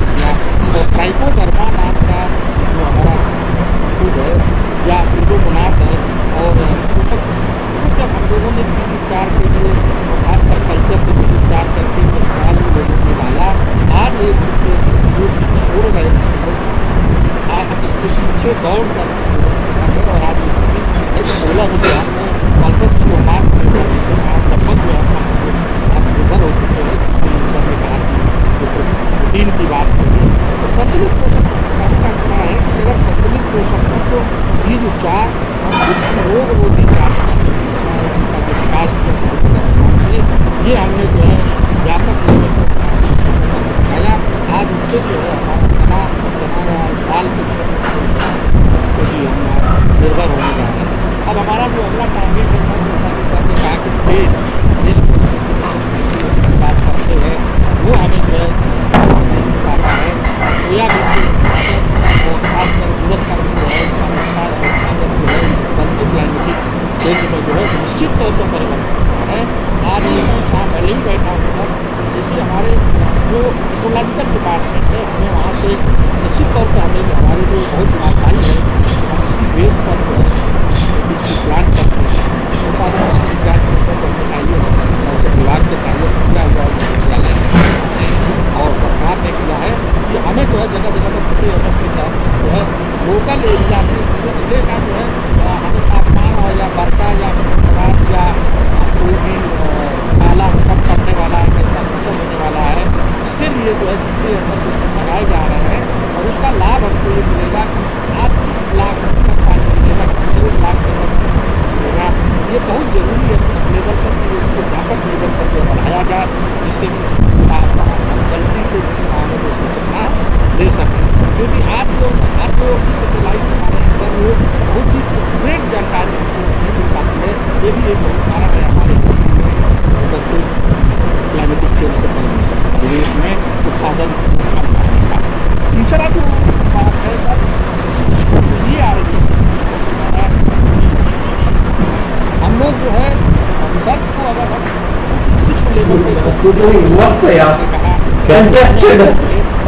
इंटरेस्टेड है हाँ कुछ बदलाव लास्ट टाइम पे बात की हमने आपसे साइंटिस्ट हैं सागर तुम्हें कैसे नंबर मिला था हमारे पास हम ग्रुप में जुड़े हैं कृषकों के ग्रुप में जुड़े हैं कृषि विज्ञान रोज जिले के हिसाब से मान लीजिए हम लागत ज़्यादा करते हैं वो सोयाबीन और गेहूँ के समय में गेहूँ और चना ये 3 फसलें मालूम हो जाती है लेकिन इनकी उत्पादकता यहाँ पर जो है निश्चित तौर पर गिरी है और ये काफ़ी बात करें खेती का जो संबंध है पानी से तो हम अगर बात करें जैसा मैं कह रहे थे एक जो बीज पैदा करना हो वो इसके लिए लगभग 4000 लीटर पानी इसी तरह से अब धान अगर उगाते हैं तो 2535 लीटर पानी एक पूरी चावल के बराबर तो स्वाभाविक है कि ये पानी का जब तक हम संरक्षण नहीं करेंगे इसके लिए इरिगेशन डिपार्टमेंट के साथ कृषि की विभिन्न जो पद्धतियाँ हैं जैसे पद्धति के रूप में हमने बीजों का कर रहे हैं सर कि इंटर क्रॉपिंग जो है किसान का जैसे सोयाबीन उगा रहा फेल हो गया तो इंटर क्रॉपिंग खासकर सोयाबीन में जो पद्धति है कि भाई आप सोयाबीन के साथ आप वो संबंधित 4 के 5 रहा है वहाँ लगाइए अगर आप वो नहीं लगा सकते हैं तो साथ में ज्वार या बाजरा आप इंटर क्रॉपिंग लगाएं प्योर क्रॉपिंग का लगाएं ये जो है काफ़ी जो है सहन करने की क्षमता है। दूसरा इस पर एक रिसर्च जरूर हमको होना चाहिए सर कि हमने जो है अब जो हम रिकमेंडेशन पहले देते थे मान लीजिए कि चना को सोयाबीन बोना है और 25 तारीख से लेकर 23 तारीख से लेकर 3 से लेकर के 7 तारीख तक 7 तारीख होने वाली है और जो लोग हो चुके हैं उनके वो पौधे जो है वो करने की लगा तो ऐसी स्थिति में हम सलाह दे रहे हैं कि आप कोई भी एक फसल आप मल्टी क्रॉपिंग अगर आपके पास जैसे आप सोयाबीन मान लीजिए आप सोयाबीन नहीं उगा रहे हैं 2-3 वेराइटी लगाएं क्योंकि कुछ कम अवधि की है कुछ जो है तापमान को सहन कर लेती है वर्षा के पानी को सहन कर लेती है इसी तरह से उड़द लगा रहे हैं तो जो बड़े किसान हैं तो उड़द की कई वेराइटी अलग अलग है इसी तरह से मल्टी क्रॉप जो है उड़द के साथ साथ ज्वार बाजरा मक्का उड़द और तिल और अरहर इस 4 या 5 मल्टी क्रॉपिंग के हिसाब से आप अगर लगाते हैं निश्चित तौर पर टेक्नोलॉजी फ्रूटफुल होगी सर। और न्यूट्रिशन टेस्टिंग के लिए सर मैं लोग जो है एक गवर्नमेंट ऑफ इंडिया के तरफ से और खासकर आंगनबाड़ी है विभाग की सहायता से मिल करके न्यूट्रिशन किचन गार्डन ये हमारे खासकर जो शहरी लोग न्यूट्रिशनल किचन गार्डन और काफ़ी लोग जो है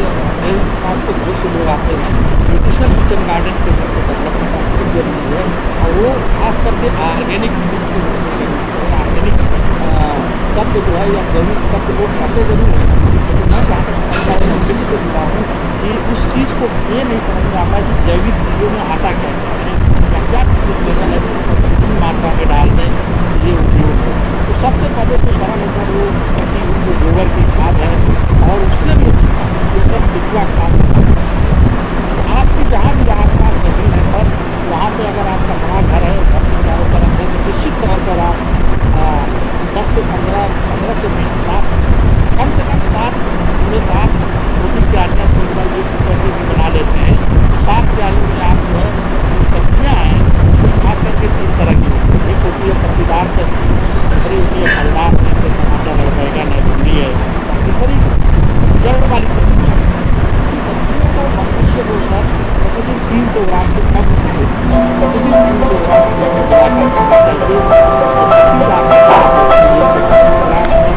मनीषा और 80 ग्राम निर्मला सप्रे का क्या ना वेबिनार में है वो, है ना?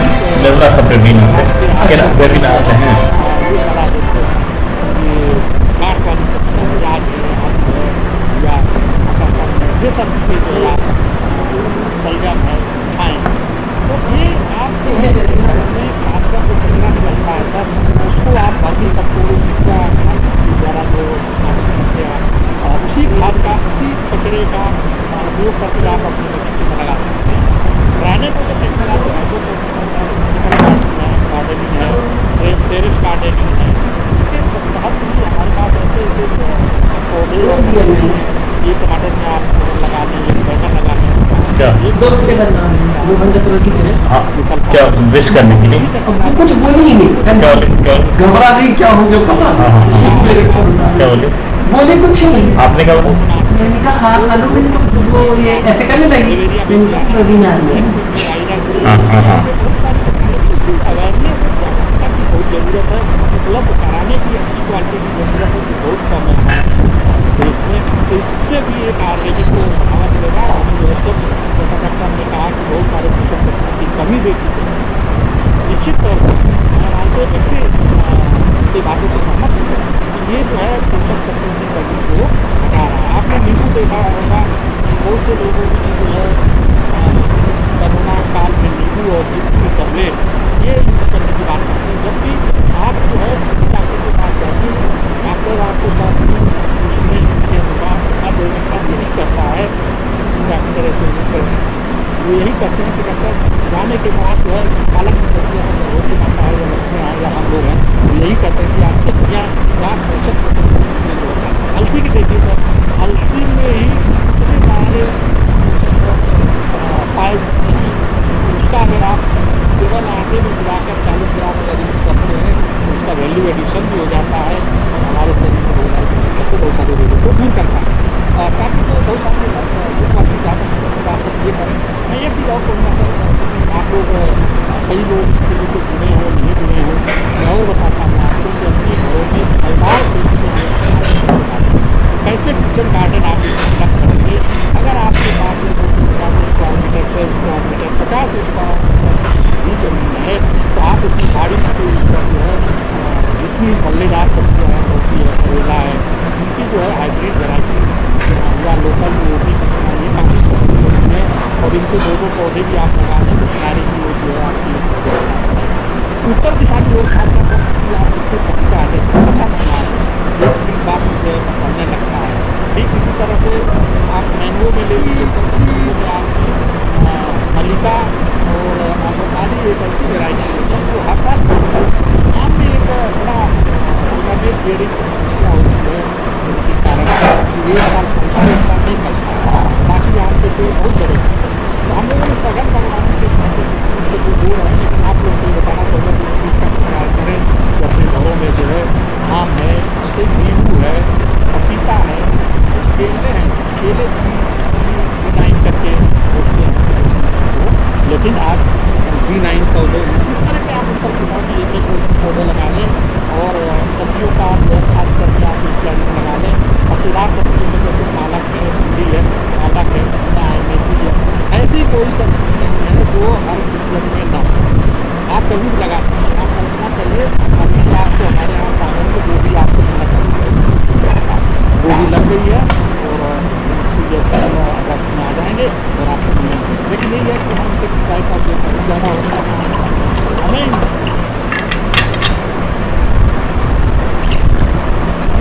वो बताना है कि उसके साथ किसी तौर पर आपको जॉब मिलेगा। और अपनी बात को मैं करने से ये कहूँगा कि पानी बहुत जरूरी है। मान लीजिए गेहूं की कोई समस्या है या किसी भी खेत की समस्या, तो हम लोग हर फसल को अब मेड़ नाली पर ये जो आदान जो किसान है, जैसे हम कहें सर अभी किसान हमारा क्या करता है, 1 एकड़ में 40 से 50 किलो 60 किलो यूरिया मिलता है वर्तमान के समय में, जबकि उसको मात्र 28 से 30 किलो पर एकड़ डालना चाहिए। तो बचत तो यही आती है। यूरिया की बात करें तो नीम कोटे यूरिया जो है सरकार ने देना चालू किया के बाद नीम कोटे की धीरे धीरे स्लो रिलीजिंग जो है 5 किलो पर यूरिया कर दिया। किसान को ऐसे तरीके से ऐसे ही करना है। इसके अलावा सर अगर आप एजेटो बैक्टर जो यूरिया है या राइजोबियम है, टीएसपी खास करके अगर आप उपयोग करें तो 25% हमारा रासायनिक उपयोग कर सकता है सर। अगला जो पॉइंट है कि हम पानी को कैसे पानी कैसे सोचता है कि हम कैसे पानी धान की जो फसल है, गेहूँ की जो फसल है, हमको इसको धीरे धीरे कम करना है। और सब्जियों की जो फसल है और ऑयल्स की जो फसल है, पल्सेस की जो फसल है, इसको बढ़ाना है। तो इसको करने के लिए आपको करना क्या है कि उसमें सोयाबीन आपने काम किया और पानी नहीं गिरा, तो रिच बेड घरों पर प्रयास डाले हैं। रिच घरों पर अगर सोयाबीन है आज भी वो सोयाबीन बना वो अंकुरा हो सकता है। लेकिन जिन लोगों ने रिच घरों पर मेड़ नाली को या रेड बेड सिंपल टेक्निक है, तो मेड़ बन जाती है, तो बुआई हो जाती है, मशीनें आ गई हैं, तो उस पर नहीं बोया, उनके जो है पौधे वो सूखने लगे। कहने का मतलब रिच बेड रखते नाली में पानी हमारा बरसात में गिरता है, जो हम बाहर नहीं जाने देते हैं, भूमि को मॉइस्चर करता है और वो भूमि की स्थिति उपलब्ध होती है। इसी तरह से ज़्यादा पानी गिरेगा, लगातार पानी गिरेगा, मेड़ नाली को खोल देते हैं, उसके बाद ऐसी बहुत सारी ऐसी तकनीकें हैं सर, जो यहाँ बताऊँगा तो शायद थोड़ा समय लग जाएगा। तो मैं समझता हूँ कि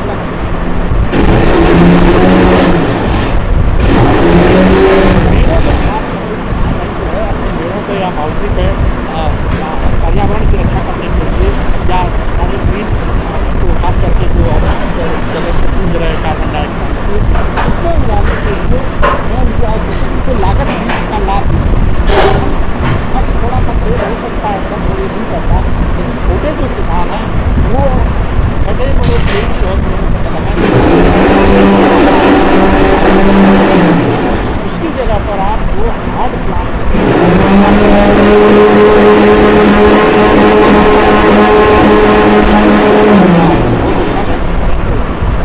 में भी आप जो है या आपको माया भी दे सकते हैं। बेर के पौधे सब लेकर मेरा कटिंग छटिंग करके अमरूद के पौधे सब 2-2 फीट पे आप पौधे को रखिए, केवल 2 फीट हर बार होता है केनापी मैनेजमेंट करेंगे। तो आप अगर मान लीजिए कि आपके पास अमरूद है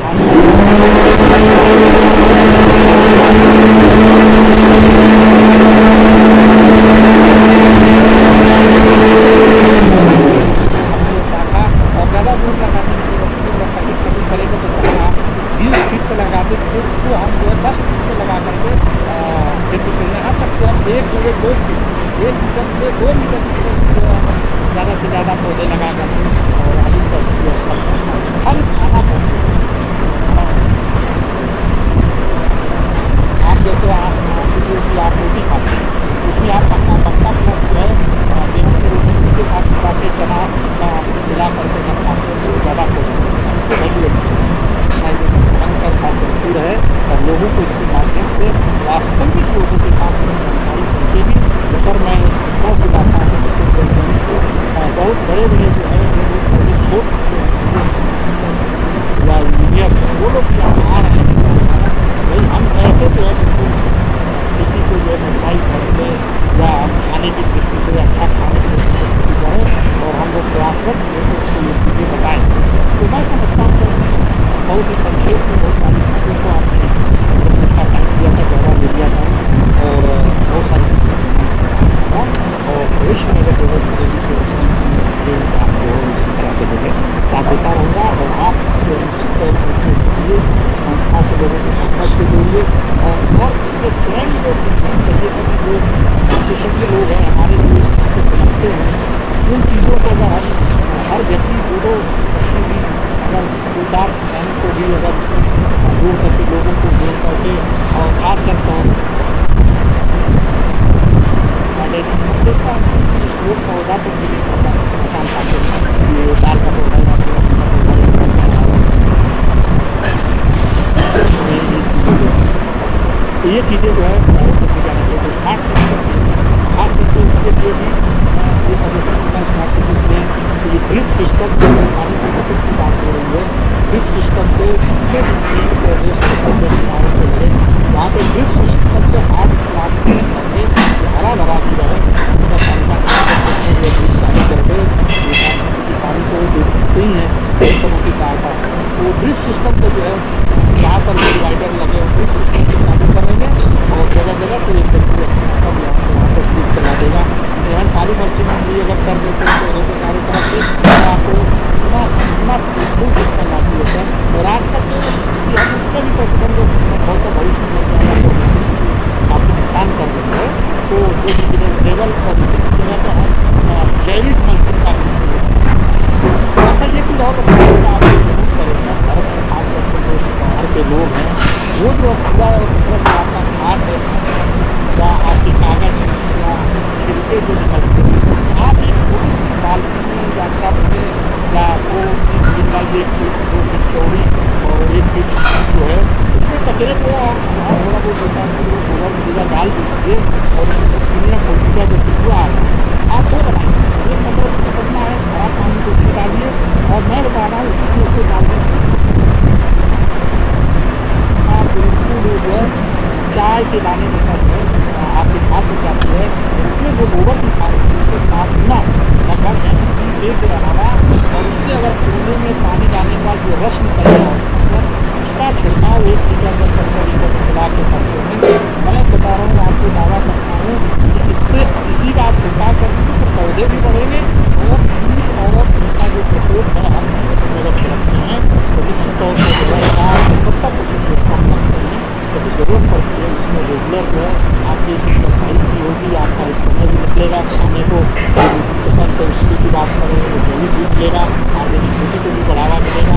इस तरह से छोटे छोटे हम लोगों को मिल करके करना चाहिए। तो भाई मैं आगे कहूँगा आपसे दोस्त खासकर हमारे सम्मानित सर जो आज जुड़े हुए हैं और भी जो हमारे लोग जुड़े हैं आप इसी के ऊपर उनको जो लगाने जुड़े होंगे वो भी जो है वो पहुँचे आप सकते हैं।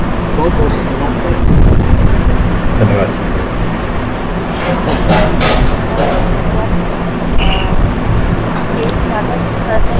जो सेशन दिया है बहुत ही महत्वपूर्ण सेशन रहा। आपने अच्छी तरह से हमारे सामने बातें रखी हैं। आपने कुछ प्रैक्टिकल चीज़ें भी हमें समझाई हैं। एक तो वैज्ञानिक जो है वो एक अच्छा साइंस कम्युनिकेटर भी हो तो बातें बहुत आसानी से लोगों को समझती हैं। जैसे आपने बहुत आसानी से समझा दिया कि हमें कितनी पत्तेदार सब्जियाँ लेनी है, कितने फल लेने हैं, कितनी सब्जियाँ लेनी है, घर में हम कौन कौन से फल लगा सकते हैं, खाद कैसे बना सकते हैं। तो ये सब बहुत ही हमारे सभी उपयोगी रहा होगा और हम चाहेंगे कि पूरा सेशन अभी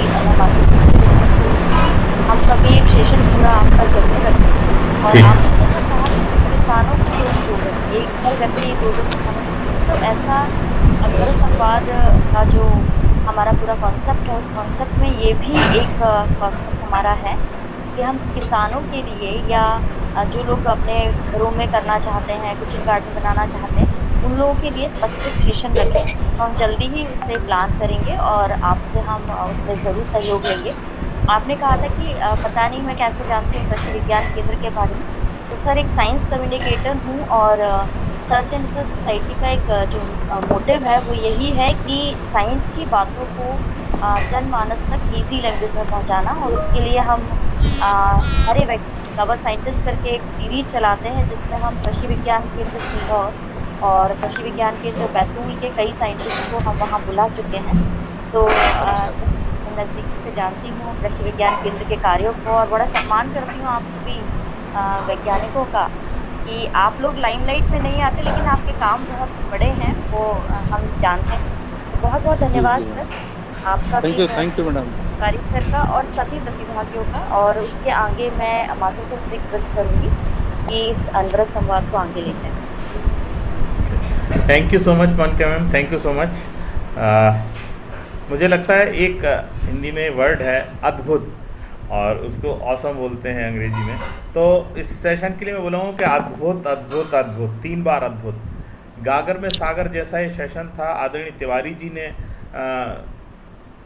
0 से 100 तक की बात की, और आदरणीय यादव साहब ने हमें आम जीवन में और क्या करना चाहिए, और ख़ासकर जो हम एक बात कर रहे थे कि किसान को क्या समझने की ज़रूरत है, वो बहुत गहराई से बात की। क्योंकि हो ये रहा है ग्लोबल वार्मिंग जैसे विषय के साथ और क्लाइमेट चेंज विषय के साथ, हमारा किसान तो ये सोचता है कि इस बार वर्षा नहीं हुई, अब अगली बार तो होगी। मतलब वो ये समझ नहीं पा रहा कि अब ये क्लाइमेट चेंज हो चुका है। हम सबको ये समझने की ज़रूरत है, ये क्लाइमेट चेंज हो चुका है। अब ये ज़रूरी नहीं, क्या ये संभव ही नहीं है कि जो हमारा मौसम चक्र चेंज हो चुका है वो अब आगे ठीक होगा। क्योंकि हम जिस दिशा में बढ़ रहे हैं प्रदूषण के साथ और ग्लोबल वार्मिंग के साथ, उसमें संभावना बहुत कम है कि वो चक्र परिवर्तित होगा।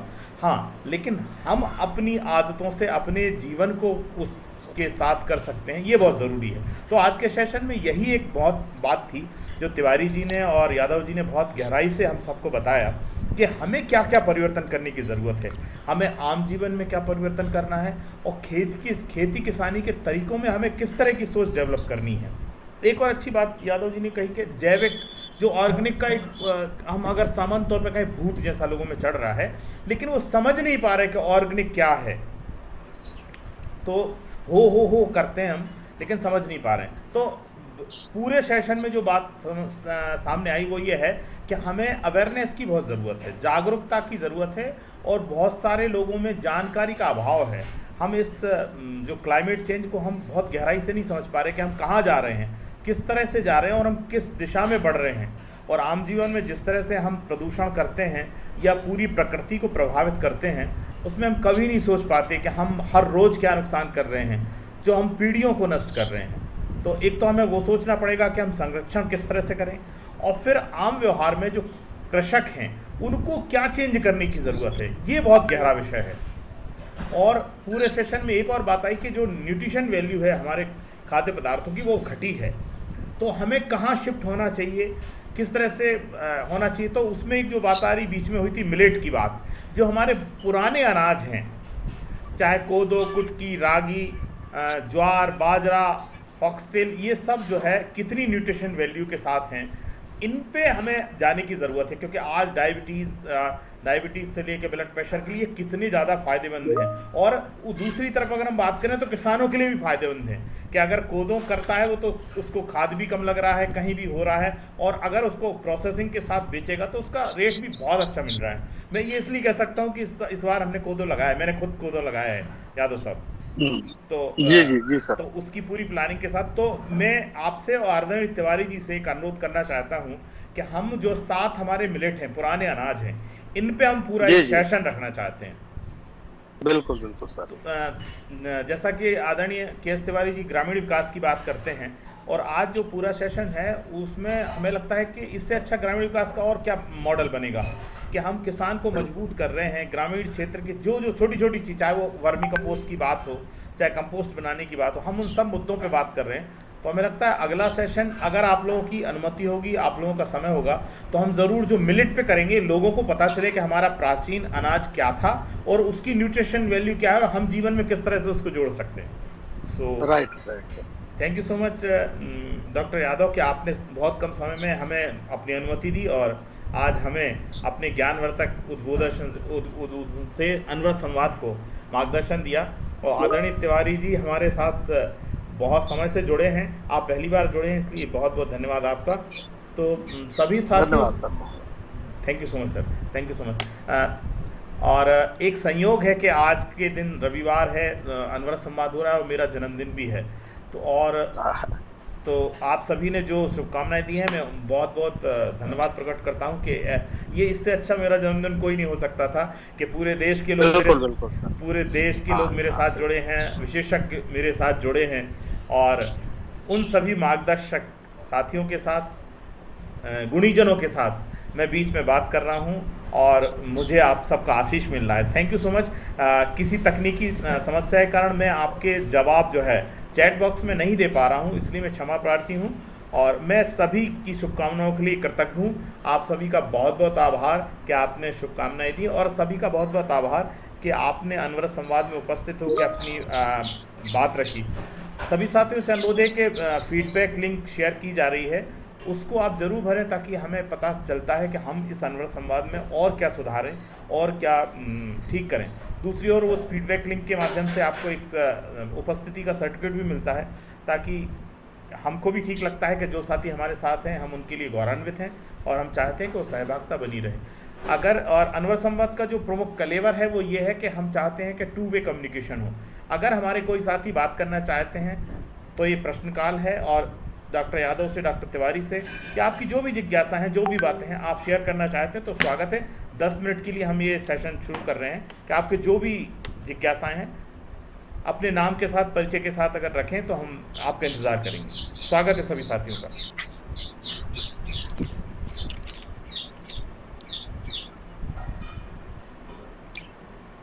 हमारी कोशिश होती है कि साथियों से अनुरोध करें, वो जुड़ पाए ना जुड़ पाए वो एक अलग बात है। माइक तो ऑन है? हाँ, अगर जो भी साथी बात नमस्कार डॉक्टर साहब। जी नमस्कार डॉक्टर साहब, पहले तो जन्मदिन की बहुत सारी शुभकामनाएं। May God bless you a lot. Thank you. मैं डॉक्टर चावला बोल रही थी, साउथ दिल्ली म्युनिसिपल कॉर्पोरेशन से। 27 साल से वर्किंग हूँ इन द सेम डिपार्टमेंट। मैंने एक बहुत छोटी सी चीज आपके साथ लगातार गौर की है कि आप किसी भी विषय को बहुत विस्तृत रूप में बताते हैं, पर हम सबसे ज्यादा चाहते हैं, because 581 schools we are running in South Delhi municipal corporation, कोई एक ऐसा सेशन कीजिए जिसमें हम छोटे बच्चों को इसमें जोड़ सकें, क्योंकि मुझे लगता है पर्यावरण या जितनी भी बातें आप और मैं कर रहे हैं ना, जितने ज्यादा हम यूज्ड टू हो चुके हैं अपने जीवन जीने को, उससे वापस उतर पाना शायद थोड़ा मुश्किल होता है। लेकिन वो जो नई पीढ़ी जो नई सीढ़ी चढ़ने के लिए तैयार है, अगर हम उसको शुरू से तैयार करेंगे तो I think that will work allot. तो मेरी एक रिक्वेस्ट है आपसे कि आप अगला सेशन या उसके बाद जब भी इस सेशन को प्लान करें तो उसमें छोटे बच्चों के लिए कि हम उनमें कैसे इनकलकेट कर सकें जो कुछ अभी तक आपने बताया, जिससे कि वो कम से कम एनवायरनमेंट से जुड़ सकें, which is I think that's the primary requirement nowadays. Thank you very much. Thank you so much ma'am, बहुत ही शानदार आपने जानकारी दी।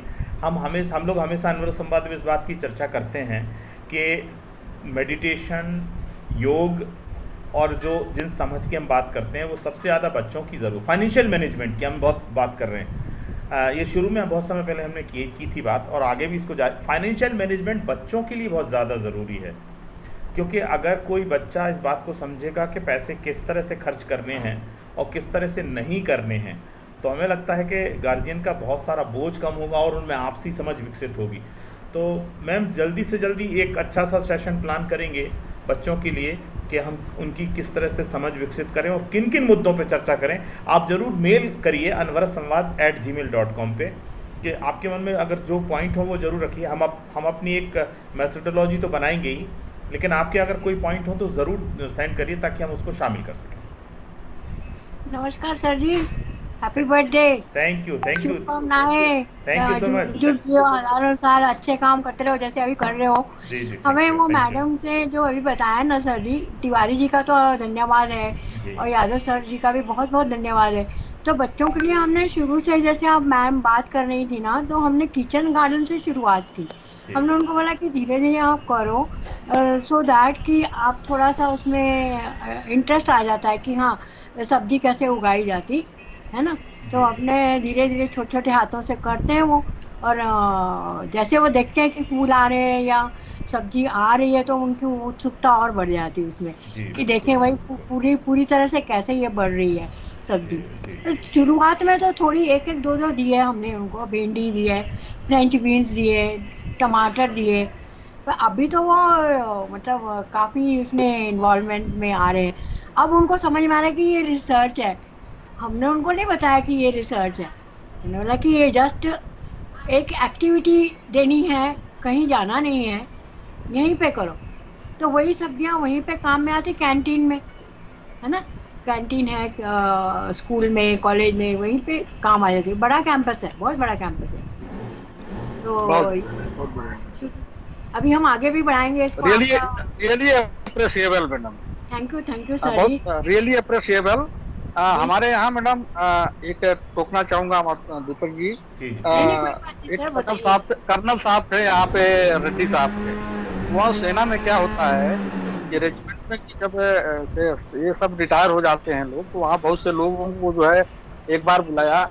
तो मैंने, वो इतना इंटरेस्टेड थे कि मैं वहाँ जाता रहता हूँ, तो उनको ये सब technology, high Tekna, horticulture, poly house, ये सब चीजें, उनका उद्देश्य ये होता है कैसे ये सेवक सेना वाले जो है 2 साल 3 साल जिनके बच्चे हैं, ये फ्यूचर में घर जाएं तो ये बैठे ना, इनको अगर नौकरी न मिले तो इस तरह से जो है एग्रीकल्चर लाइवलीहुड पढ़ाएं।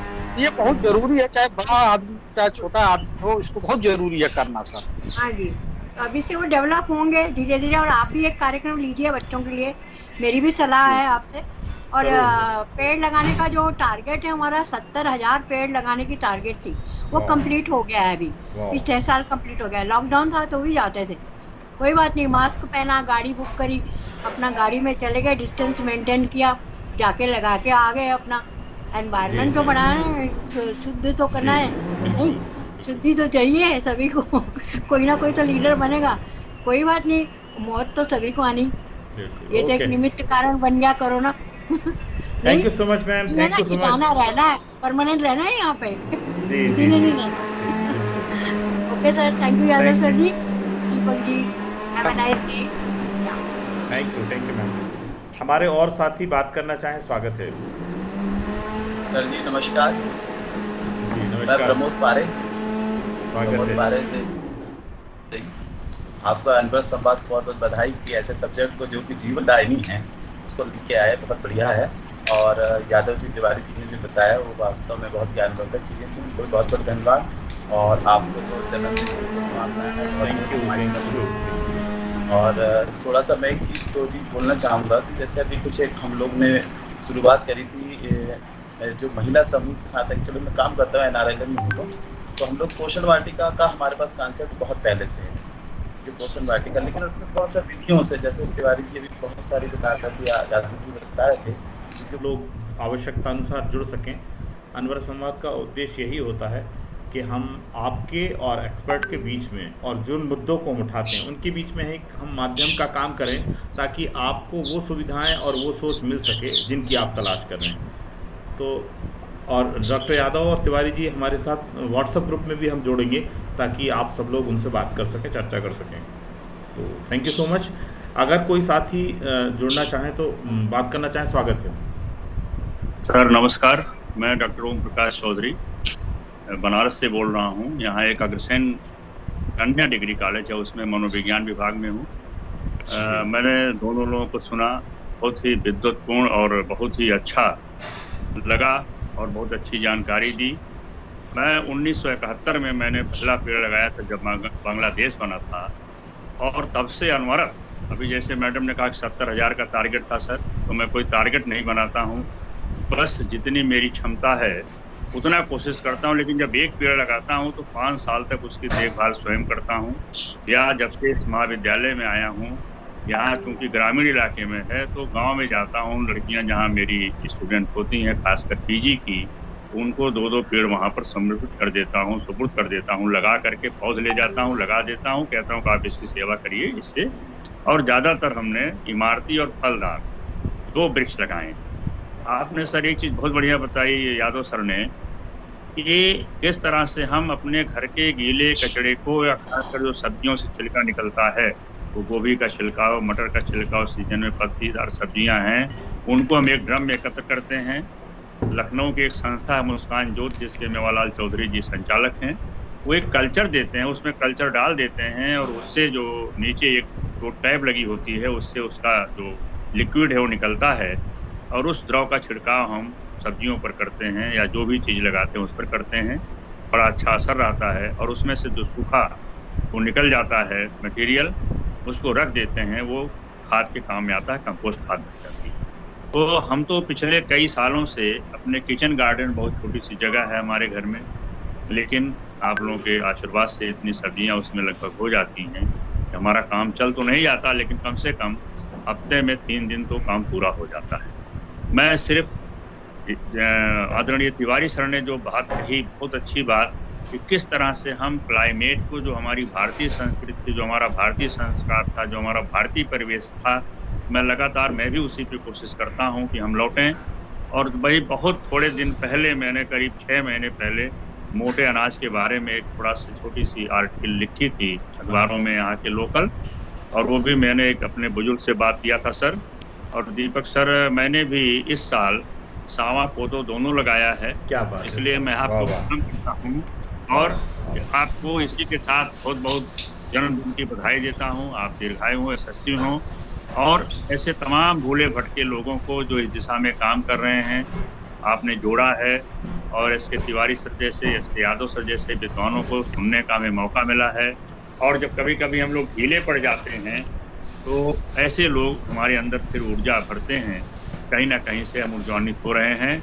और ख़ास करके जब कोरोना काल रहा, अर्थव्यवस्था बताई गई कृषि पर आधारित थी, उसमें खूब काम हम लोगों ने किया। अभी कल भी हम लोगों ने पौध लगाई अपने कॉलेज में, कल फिर लगाने का है। कल इमारती लकड़ी के सागौन ये सब लगाया, और वो सागौन मेरे पट्टे वाले मोटर वाले ट्यूबवेल थे, तो वो अब जैसे रिप्लेस हो गए हैं, मतलब उतने पे पानी नहीं मिला तो फिर सबमर्सिबल लगवा ली, और अभी भी उससे ही कर रहे हैं, जैसे फ्लड करके खेती कर रहे हैं। और सबको पता है कि फुहारे से करें तो वो कम पानी लगेगा एंड वो ज़्यादा इफेक्टिव है।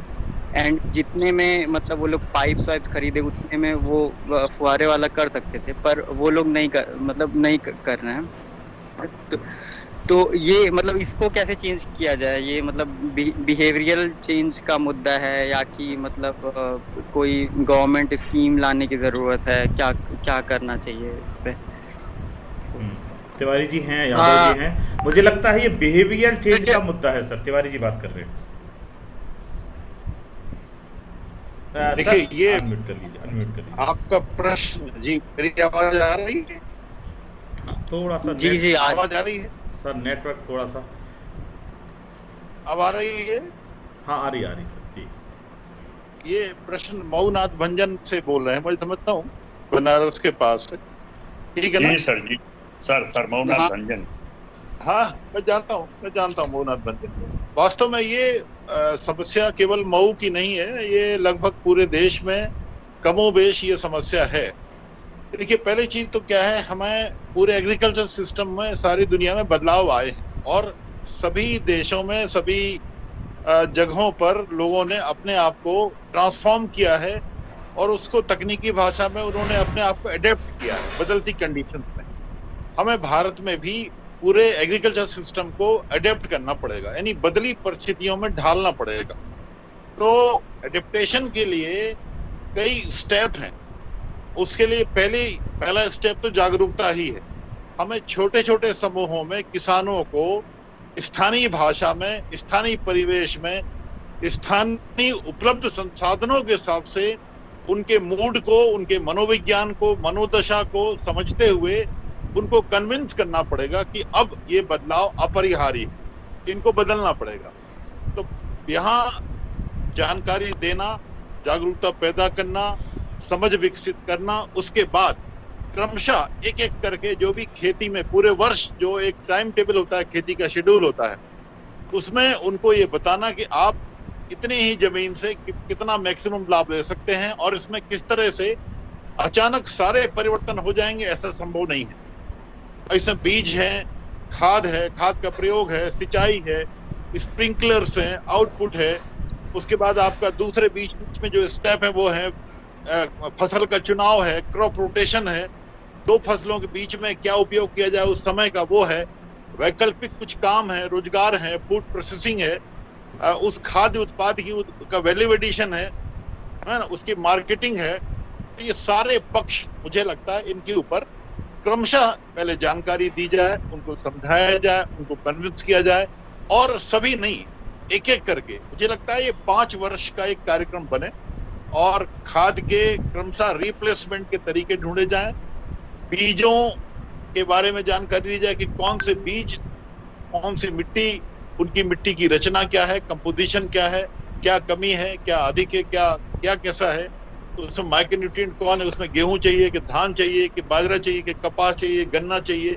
तो वो देखिए, किसी मिट्टी में सभी फसलें नहीं हो सकती, हमें उसको समझाना पड़ेगा। अगर आप अमुक फसल लोगे, आलू बोओगे तो आलू से उसको मैक्सिमम लाभ होगा। तो ये चीजें क्रमशः होंगी, और ऐसा नहीं है, अगर ये प्रक्रिया सतत चलती रही तो मुझे लगता है कि 3, 4, 5 साल में परिवर्तन दिखने लगता है। ऐसा दुनिया में बाकी जगहों पर भी हुआ है, और मऊनाथ भंजन हो, यूपी हो या भारत के दूसरे हिस्सों, वहां भी ये संभव है। शुक्रिया thank you so much sir. हमारे और कोई सर बीच में एक बार बोले, नमस्कार, एक बार बीच में बोलना चाहूंगी। तिवारी सर ने भी बड़ी अच्छी बात कही। तिवारी सर, कभी कभी लीगल प्रोविजंस भी लाने पड़ते हैं, जिसकी वजह से कभी कभी एक डर, साइकोलॉजी में टर्म इज फियर, वो कभी कभी जरूरी होता है। जैसे दिल्ली हाई कोर्ट ने एक चीज निकाली कि हर जगह पर, यानी जो भी गवर्नमेंट का डिपार्टमेंट है या जो एरिया है, उसमें आपको रेन वाटर हार्वेस्टिंग सिस्टम लगाना पड़ेगा। तो जितनी भी जगह थी, अगर उन्होंने 1.5 साल का टाइम दिया था, तो आज हमारे यहाँ जितने स्कूल्स हैं, जितने हमारे कैंपस हैं, जितने हमारे जोनल ऑफिस हैं, सब में रेन वाटर हार्वेस्टिंग सिस्टम लगा दिया गया। अभी हमने कल और आज के अखबार में पढ़ा कि उत्तर प्रदेश में प्रधान के चुनाव हुए, जिसमें 67 सीटें 72 में से भारतीय जनता पार्टी को मिली हैं। अगर हम सरपंच के स्तर पर ये काम शुरू करें, और थोड़ा सा एक डर, यानी जब हमारी मिनिस्ट्री ऑफ एग्रीकल्चर इस स्प्रिंकलिंग के ऊपर हमें बहुत जबरदस्त सब्सिडी दे रही है, जैसे वो हमें किसी टाइम पर फर्टिलाइजर के ऊपर दिया करती थी, सीड्स के rain water on the surface of the earth और under the earth, this is one of the, I think, basic good work which can conserve our precious blue gold. So गांव में भी मुझे लगता है कि जो 10-12 सेगमेंट एग्रीकल्चर सेक्टर में, हर में थोड़ा थोड़ा फेयर फैक्टर भी, अगर कोई दबाव हो, कुछ मैंडेटरी चीजें की जाएं, तो उससे भी निश्चित रूप से एक मनोवैज्ञानिक परिवर्तन होता है। लोग उसको समझते हैं कि ये भाई एक मजबूरी है, हमें करना है, शासन का आदेश है। और तो ये भी मुझे लगता है कि हमारे जो जनमानस है और जो एक मानसिक स्थिति लोगों को होती है, उसमें इस तरह की बातें भी कभी कभी क्लिक करती हैं, और इनको करने में कोई दिक्कत नहीं है, बशर्ते ये उनके हित के लिए हो। और हम जानते हैं उनके हित के लिए, उनके बेहतरी के लिए, उनके भलाई के लिए, उनके जीवन में सुधार के लिए ये हो सकता है, होना चाहिए। सर, मैं इसी में एक चीज जोड़ना चाहूंगा मैडम की बात में। जैसे हम लोग तब महाविद्यालय में रेन वाटर हार्वेस्टिंग लगवा लिए थे 4 साल पहले, और वो सरकारी खर्च पर लगी है। केवल एक कैंपस में, एक बिल्डिंग में हम लोग को लगाना पड़ा अपने प्राइवेट सेक्टर से, और एक कंपोस्ट की मशीन भी लगाए हुए, जहाँ से कंपोस्ट खाद बनाते हैं हम। मशीन करीब वो पड़ गई थी हम लोग को करीब 5 से 5.5 लाख की, लेकिन हमको लगता है 3 सालों में हम उसकी आधी कास्ट तो निकाल ले गए हैं। दूसरे सर, जैसे मैडम ने कहा, कुछ चीज़ बाई फोर्स भी होती है, तो अपने यहाँ तो कहा भी गया है, भाई बिन होई प्रीति। अभी हम पराली की बात कर रहे हैं सर। पूरे उत्तर प्रदेश में एक शासनादेश पिछले साल आ गया कि जो कोई भी पराली जलाएगा उसको हम पनिश करेंगे, कुछ जुर्माना देंगे, लगाएंगे सरकार की ओर से। सर, पराली जलाने पर पूरी रोक लगी। उतना ही नहीं, उस पराली को वो ईंधन में कन्वर्ट करने के लिए सबको परचेज भी कर ले रहे हैं। ये कि बहुत बड़ी चीज़ है कि उसका हम कहाँ पर ले जाए। पहले, बहुत पहले से चल रहा था, हमको जलाना नहीं चाहिए, जलाना नहीं चाहिए। मुझे याद है एस के तिवारी साहब सर, आपके नाम के एस के तिवारी सर हमारे BHQ में मृदा वैज्ञानिक थे, अभी तो अवकाश ग्रहण कर लिए हैं। उन्होंने बताया था अगर हम पराली जलाते हैं, अवशेष जलाते हैं खेतों में, समझिए अपनी माँ की कोख को जला रहे हैं। वो मैंने करीब 15 साल पहले उनका लेक्चर सुना था, तो मुझे लगा कि अगर इतना सेंसिटिव है, कोई साइंटिस्ट कह रहे हैं। डॉक्टर KS यादव जी से अनुरोध है कि आप अपने अपने उद्बोधन दें, 2-2 शब्द का उद्बोधन दें, और ये आज का अनवर संवाद हम यहीं समाप्त करेंगे। आप सभी का बहुत बहुत धन्यवाद। आदरणीय तिवारी जी, बहुत बहुत धन्यवाद। आदरणीय दीपक माथुर जी, आपने मुझे डॉक्टर यादव को यहाँ आने का अवसर दिया, इतने प्रबुद्ध लोगों, बड़े लोगों, देश भर के लोगों से बातचीत करने का अवसर दिया, उसके लिए मैं डॉक्टर यादव के साथ आपका, अनवर संवाद का, सर्च एंड रिसर्च सोसाइटी का बहुत बहुत आभारी हूँ। दूसरा, आपने जो मोटे अनाजों की बात की है, मैं डायरेक्टर था ग्रामीण ग्रामोदय विश्वविद्यालय चित्रकूट में 2013 में। मैंने वहाँ एक एग्रीकल्चर साइंटिस्ट थे, वाइस चांसलर भी थे, उनके साथ मिलके मोटे अनाजों पे एक बहुत बड़ा काम तो नहीं कहिए, एक कुछ लेख लिखा था। मुझे याद है वो लेख, उसमें बहुत सारी वैज्ञानिक जानकारियां हैं और मिलेट्स का उसमें साइंटिफिक एनालिसिस भी है, उनके न्यूट्रिशनल कंपोनेंट्स का। तो मैं चाहूंगा जब भी इस पर बातचीत करें तो आप मुझे खुशी होगी, आप मुझे अगर शामिल करते हैं तो मैं वो सारी वैज्ञानिक जानकारियां जो मुझे लगता है कि आज कोरोना के बाद जिस तरह की जरूरत बढ़ी है उसमें बहुत उपयोगी होंगी। वो मुझे याद है, वो बहुत महत्वपूर्ण जानकारियां हैं जो सामान्यतः उपलब्ध नहीं है कहीं साहित्य में, वो मैं आपसे शेयर करना चाहूंगा। दूसरा, आज की जो चर्चा थी क्लाइमेट चेंज पर, इसका बहुत बड़ा महत्व है। इसके इतने डायमेंशंस हैं कि जिनको 2 घंटे 1.5 घंटे में शायद पूरा नहीं किया सकता। डॉक्टर यादव ने, क्योंकि वो कृषि वैज्ञानिक हैं, मैं जानता हूं मेरे साथ करीब 6-7 कृषि वैज्ञानिकों ने पीएचडी की है और वो कृषि विज्ञान केंद्रों में साइंटिस्ट रहे, जिसमें एक हरीश दीक्षित जी हैं जो डिंडोरी में कृषि वैज्ञानिक थे, वो मेरे साथ, उन्होंने सॉइल साइंस पे पीएचडी की थी। एक मिस्टर खेमेंद्र देशमुख जी थे, वो मुझे काफी दिन से मुलाकात नहीं हुई। इसके अलावा और भी कई लोग थे, एक मिस्टर बर्मन थे रीवा एग्रीकल्चर कॉलेज में, कितने सारे लोग हैं। तो मुझे लगता है कि अनवर संवाद बहुत सारे संवेदनशील मुद्दों पर लोगों को जोड़ता है, न सिर्फ जोड़ता है बल्कि उनको संवेदनशील बनाता है, प्रेरित करता है और बहुत सारी समस्याओं के हल सामने रखता है। तो ये एक बहुत बड़ी पहल है, बहुत बड़ी शुरुआत है, बहुत बड़ा मंच है जिसमें देश के संवेदनशील लोग, प्रबुद्ध लोग जुड़ते हैं, संवाद करते हैं और संवाद को मुझे लगता है एक्शन में बदलने की बात, बिकॉज एक्शन का बहुत बड़ा महत्व। तो एक्शन में, इन चीजों को एक्शन में बदली जाए। मैं दीपक जी का, मोनिका जी का, डॉक्टर यादव साहब का और सभी जुड़े हुए हमारे जो मित्र हैं इस वेब मीटिंग से, सभी का बहुत बहुत धन्यवाद करता हूँ। बहुत बहुत धन्यवाद। आदरणीय डॉक्टर यादव साहब। सर पुनः जो है, अब मुझे याद आ गया सर, ये डॉक्टर के.एस. तिवारी सर को पुनः नमन सर। मैं खुद जो है अब याद आया मुझे, आपके चित्रकूट की बात की है सर, जितने लोगों का नाम लिए सर, हम लोग सब साथी हैं सर। हरीश दीक्षित साहब भी हमसे 2 साल जो है सीनियर हैं, हमारे साथ ही सीनियर साइंटिस्ट है, डिंडौरी में हैं, डिंडौरी में कोदो कुट्टी का रिसर्च स्टेशन। और फिर हम इस पर जो है टेक्निकल एक चीज जरूर सेमिनार हो सर इस तरह का, कुछ टेक्नोलॉजी को 2 या 3 या 4 संक्षेप में लोगों को समझाई जा सके, वो उस तरह का भी एक जरूर रखें कि भाई एजोला है तो क्या है। जैसे उत्तर प्रदेश की बात चल रही थी, जगह है नहीं, चारा है नहीं, हरा चारा नहीं दोगे प्रोटीन नहीं मिलेगी, दूध नहीं बढ़ेगा। एजोला टेक्नोलॉजी आप सर बस जो है 12x4 2-4 जो है फीट बना लीजिए, उसी में आप टेक्नोलॉजी करिए, पानी करिए, हरा चारा जो 28 गुना जो है करीब